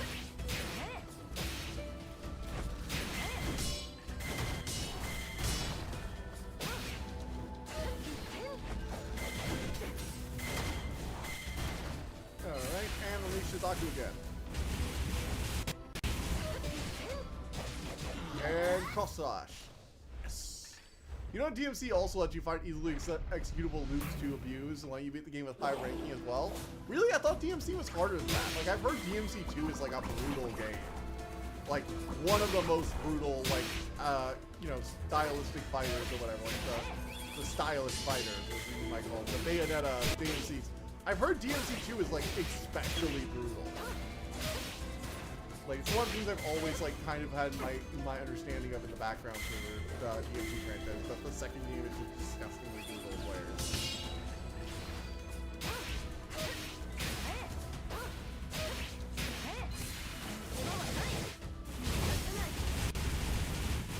Okay. Killed another one of the weird demon clone things. Another little girl murdered before her time. I shouldn't make jokes about that, but I will. Yes. Oh, hey. Hey, you should get the fuck out of here. So now fall into oblivion. Thank you very much. I just love that you can knock enemies off. Because some games don't let you do that. Some games will actually, like, let the enemies kind of snap in place. And then they won't, like, leave when you, like, bump them off. You'll have to actually kill them. There's, like, an invisible wall for them, but not for you. And I've always hated that. I feel like if the enemies are allowed to smack me off, I should be allowed to smack them off. Like, that's fair, right? DMC can be used to hell and back. If you really want a game that isn't easily abused, play Ninja Gaiden. Yes, I am aware. You really want me to play Ninja Gaiden, and I will get to it eventually. It's just a game that I had to prepare myself for Ninja Gaiden, because I've heard that a lot of games are difficult, including DMC. But there are very few franchises I've heard as much horror stories about as the Ninja Gaiden franchise. Like, I've heard some shit about that franchise and how brutal it can be. Oh my god.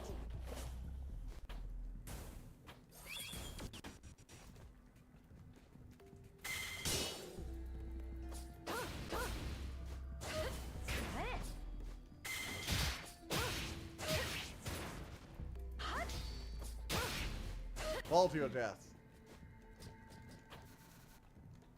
Instead, I fall to my death. Damn it.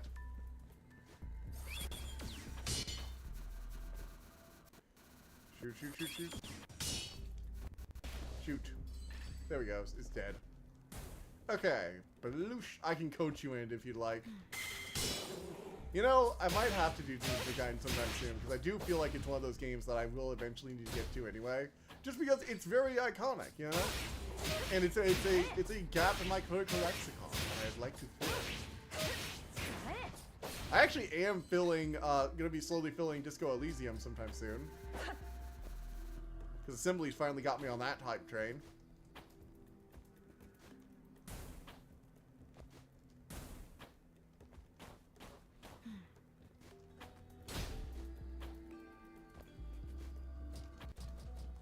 Damn it! Ugh!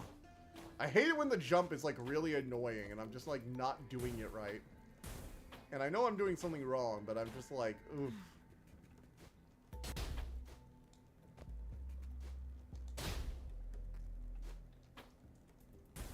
Okay, here we go. Get the chest.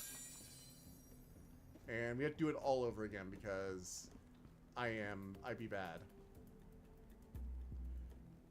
Can I make it anywhere else, though? Oh, shit. Damn it. Well, at least I don't do the chest again.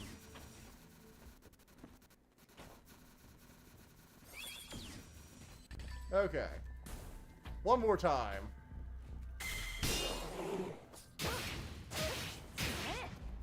Fall to the abyss.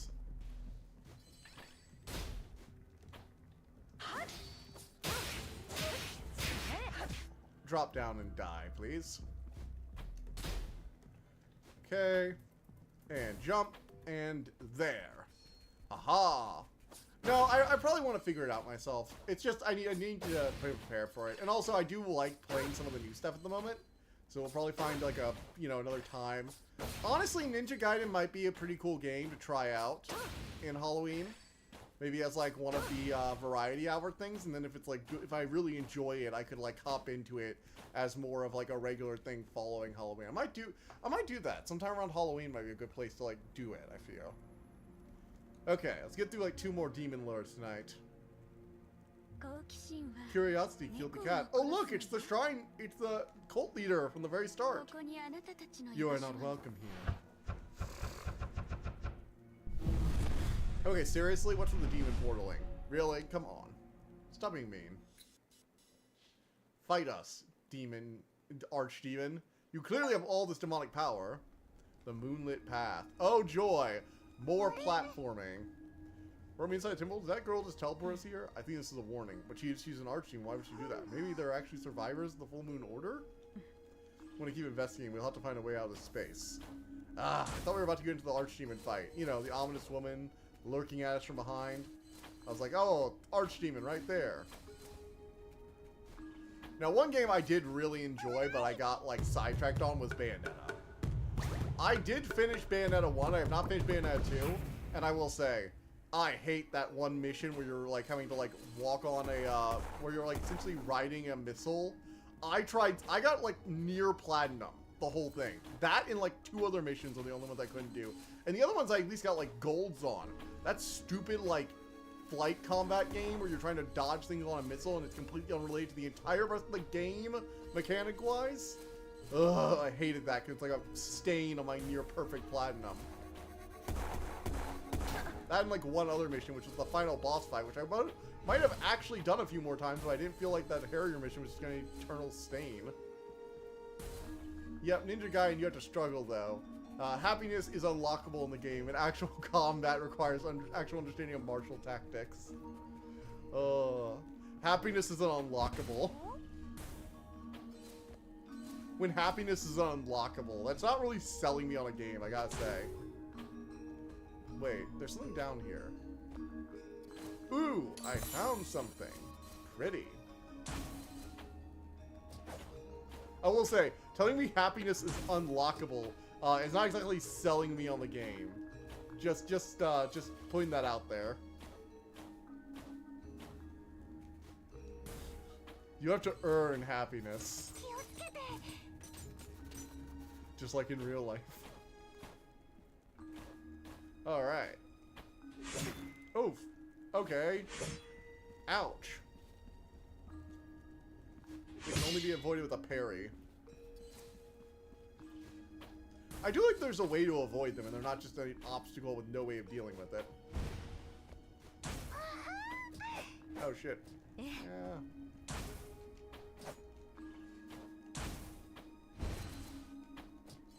Oh shit! Ah, the platforming is gonna end me, I swear.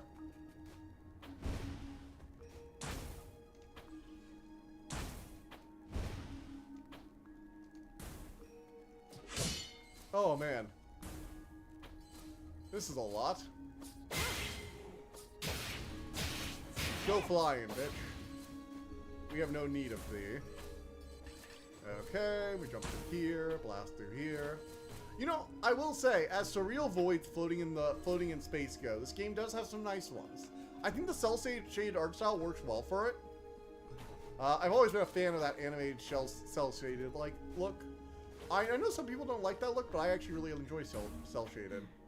I think cel-shaded games age way better than almost any other game, as like their contemporaries. Like my favorite games, when I look back on visually a lot of times, are often shaded. There are exceptions, like Bloodborne, for example, I think still looks amazing. But for the most part, if I really like a game's look, it tends to be very animated and very cartoonish. Because I feel like those are the ones that consistently look good years into the future. And this game definitely has that going for it.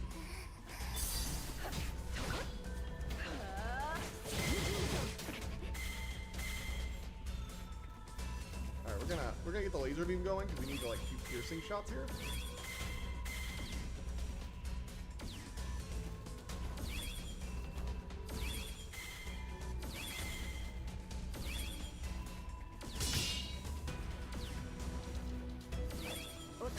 Alright, we're done with this. No, we're not playing with this invincibility shield bullshit.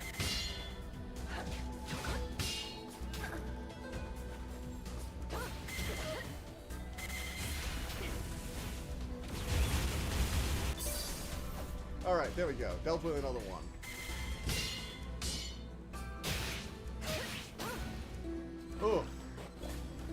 come on, more of these things?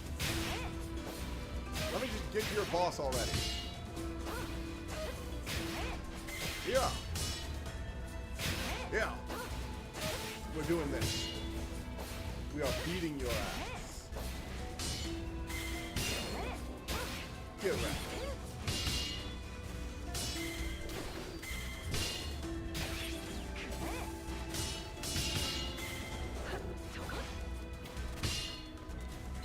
Alright, Shuzaku, go deal with that.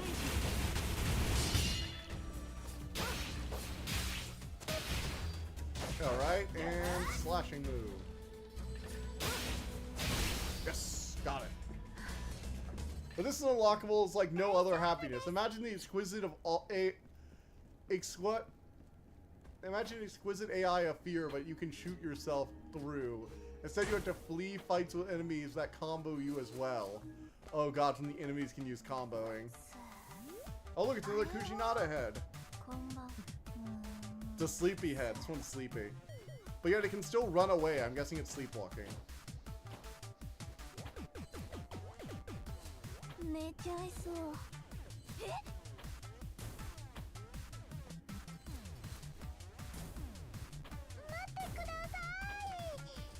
Ah.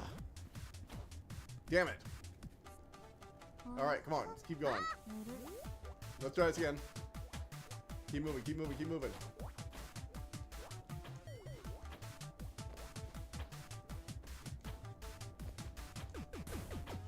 Okay.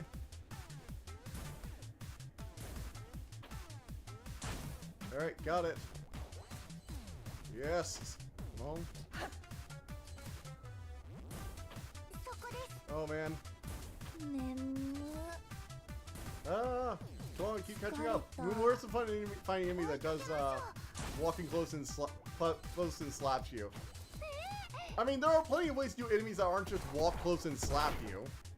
It's just when enemies have like their own combos, they can get out of hand very quickly because developers can be very evil people. Not sure if you know, but game developers are pretty good at torturing players. It's kind of in their job description. Don't give Miyazaki any ideas, everyone. We've all decided that Miyazaki officially does not need any new ideas. Oh. He already knows too many ways to make us suffer. Some of which aren't even intentional. Let's be real. The Anne Orlando Archers are RNG. I actually do wonder how many speedruns have been ruined by the fucking Anne Orlando Archers. Like, how many people are like, God damn it, the Archers just would not slash my shield, now my time has been increased by like 4 minutes. Because I got knocked off, and now my whole time is ruined. Oh. Oh god, it's the angels in Dark Souls 3. The ones that were shooting you in the DLC. Oh god, it's the Ring City. The Ring City caused me so much pain. I'll be real, the Ring City was a great DLC, but man, were some of the fights in that thing brutal. Midir in particular, the dragon that like eats the void and whatever in that one. Dark Eater Midir. Oh boy, was he brutal. Been a while. Oh, it's you two. Welcome. Why do you look so tired? A lot of spaces in Shirakuin that are connected to demonic realms. Although some are smaller than others, it still made the place much bigger than the original temple. You've probably run into a lot of them on your way here, haven't you? You know, the strange dimensions you can't move between without Jingu arts. We encountered similar dimensions before, but we never found any records about them. That's normal, especially since demonic realms is just what people call them. Barely know anything about them currently, so we've never been able to determine their true nature or give them a proper name. Treat them as strange phenomena that occur in demon-infested areas. You're treading unknown territory, so you should be careful out there. Minigames do actually rely on enemies walk close and slap you while you combo them. God of War, Metal Gear Rising. Yes, they do. Although, to be fair, most of those are the, like, beginning enemies. They do generally have later enemies that aren't that brain dead. Like the Medusas that try and paralyze you while others are attacking you. They do eventually evolve, but yeah, a lot of games do rely on the early game, where it's just like, oh yeah, sorry, they're just, nope. They just walk up and try and slap you with, like, mindless zombies. And even, like, mid-game enemies can be really boring sometimes. Alright, ooh, let's try a Binding Curse. That seems cool. And I guess... Gold Fragment could be kind of nice. Firewheel Duel. Yeah, let's try this one. Ninja Gaiden enemies are proactive and can throw shurikens at you as much as you can at them. Yeah, it is cool. However, I will say, sometimes game designers can go a little above and beyond and make similar matched enemies bullshit. Although I think Bloodborne is nearly perfect, there is one flaw. It's beautiful, beautiful art. And that is the fucking hunter enemies that have infinite goddamn ammo. Because I don't like it when enemies get to have infinite ammo and we don't, if the enemies are supposed to be evenly strength. Like, the hunter enemies having a lot of health, I'll just, like, buy because whatever. Maybe they're extra tough, I don't care. Not really that important. But, like, the infinite ammo thing was just mean, Miyazaki.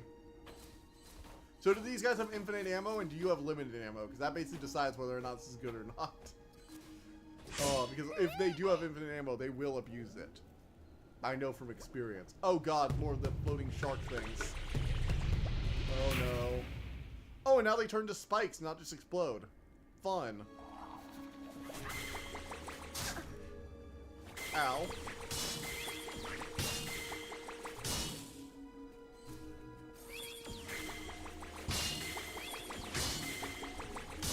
Okay. Shoot, shoot, shoot, shoot, shoot.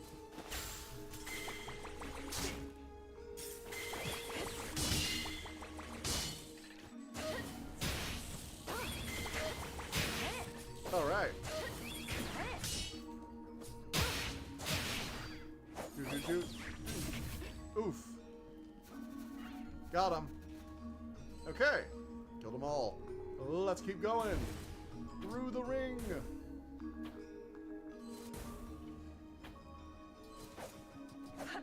Oh. Oh my god, I almost did it. I almost fell. Oh. Okay, we made it. Nice. Alright, so we've been finding the secret floating heads. We've been getting all the stuff. Now we just... Ah, yes, here we go. So we've got the triple hex dolls. Hinata, Aoi. Strategy meeting time. Hex dolls haven't noticed it just. See, they're plotting.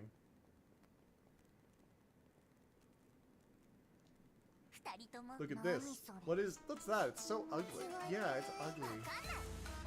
Lady Nozomi gave it to Akane. Can something really strong if you put it in front of the Figatsu prong. Strong. Lady Nozomi is so cool. So we have to hide it so the extra Shikokin can't get it.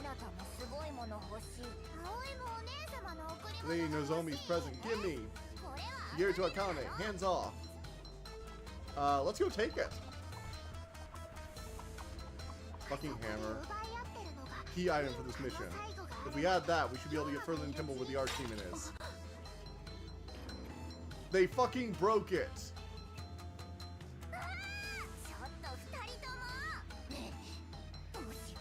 What do we do? It's only Akane, not his fault. Akane's gonna punish you two for Lady Nozomi.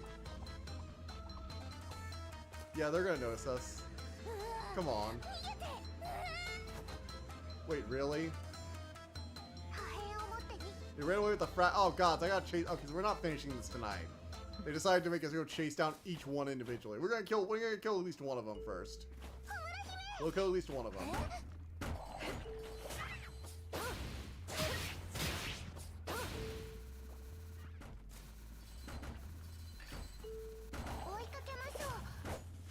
Alright. We'll kill at least one of them before we have to go, though. Also, when it comes to fighting itself, enemies are rather fair. Ninja Gaiden enemies are proactive. They have patterns of attacks against the players, pattern of attacks essentially being on equal footing with the player. So it seems a lot like how Hunter fights were supposed to be before they got infinite ammo. Especially that one particular asshole with the fucking Gatling gun. The Gatling gun was essentially designed around the fact that it doesn't have that much ammo as a player weapon. And then they give a Hunter NPC it, and it's just like, oh, so he's just gonna stun lock me to death with a Gatling gun. So you literally just cannot get close. Actually, there are two different instances, because one guy is blasting you from the rooftop. For being a steampunk setting, they really do like Gatling guns.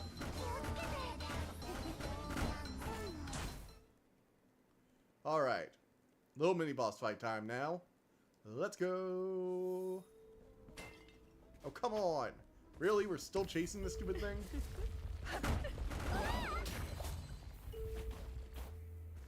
Alright. Hex doll Hinata. You didn't fall down? This next one won't be so easy. You're super confident in their stamina. Oh, it's one of those games. Oh my god, it's like that Minecraft sandblock game. Wherever you step.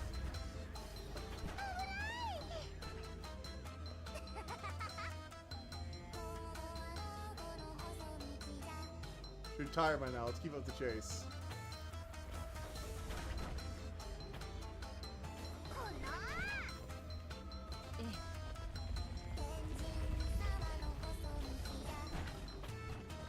Oh my god. Where is it?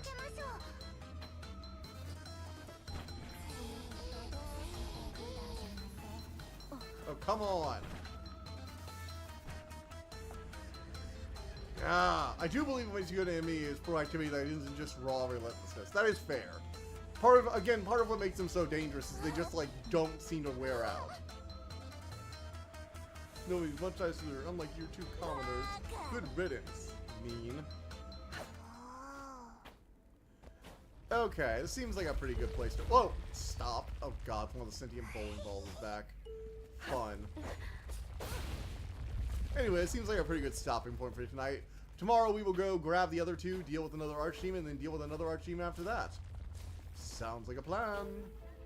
So I guess I will see you guys all next time. On Tuesday, where we will continue this game. Judging by the enemy map, actually, we probably don't have that much more to go. Unless the map expands a ton. I think we only have like 3 or 4 more demons after this, so we might be able to finish this up in another week or two. So that should be pretty cool. Finishing thing up in like a decent time period. So yeah, I do kind of like this game. I think it's fun. I think it's nice and solid. The overall world is giving me serious Demon Slayer vibe. But yeah, anyway, night.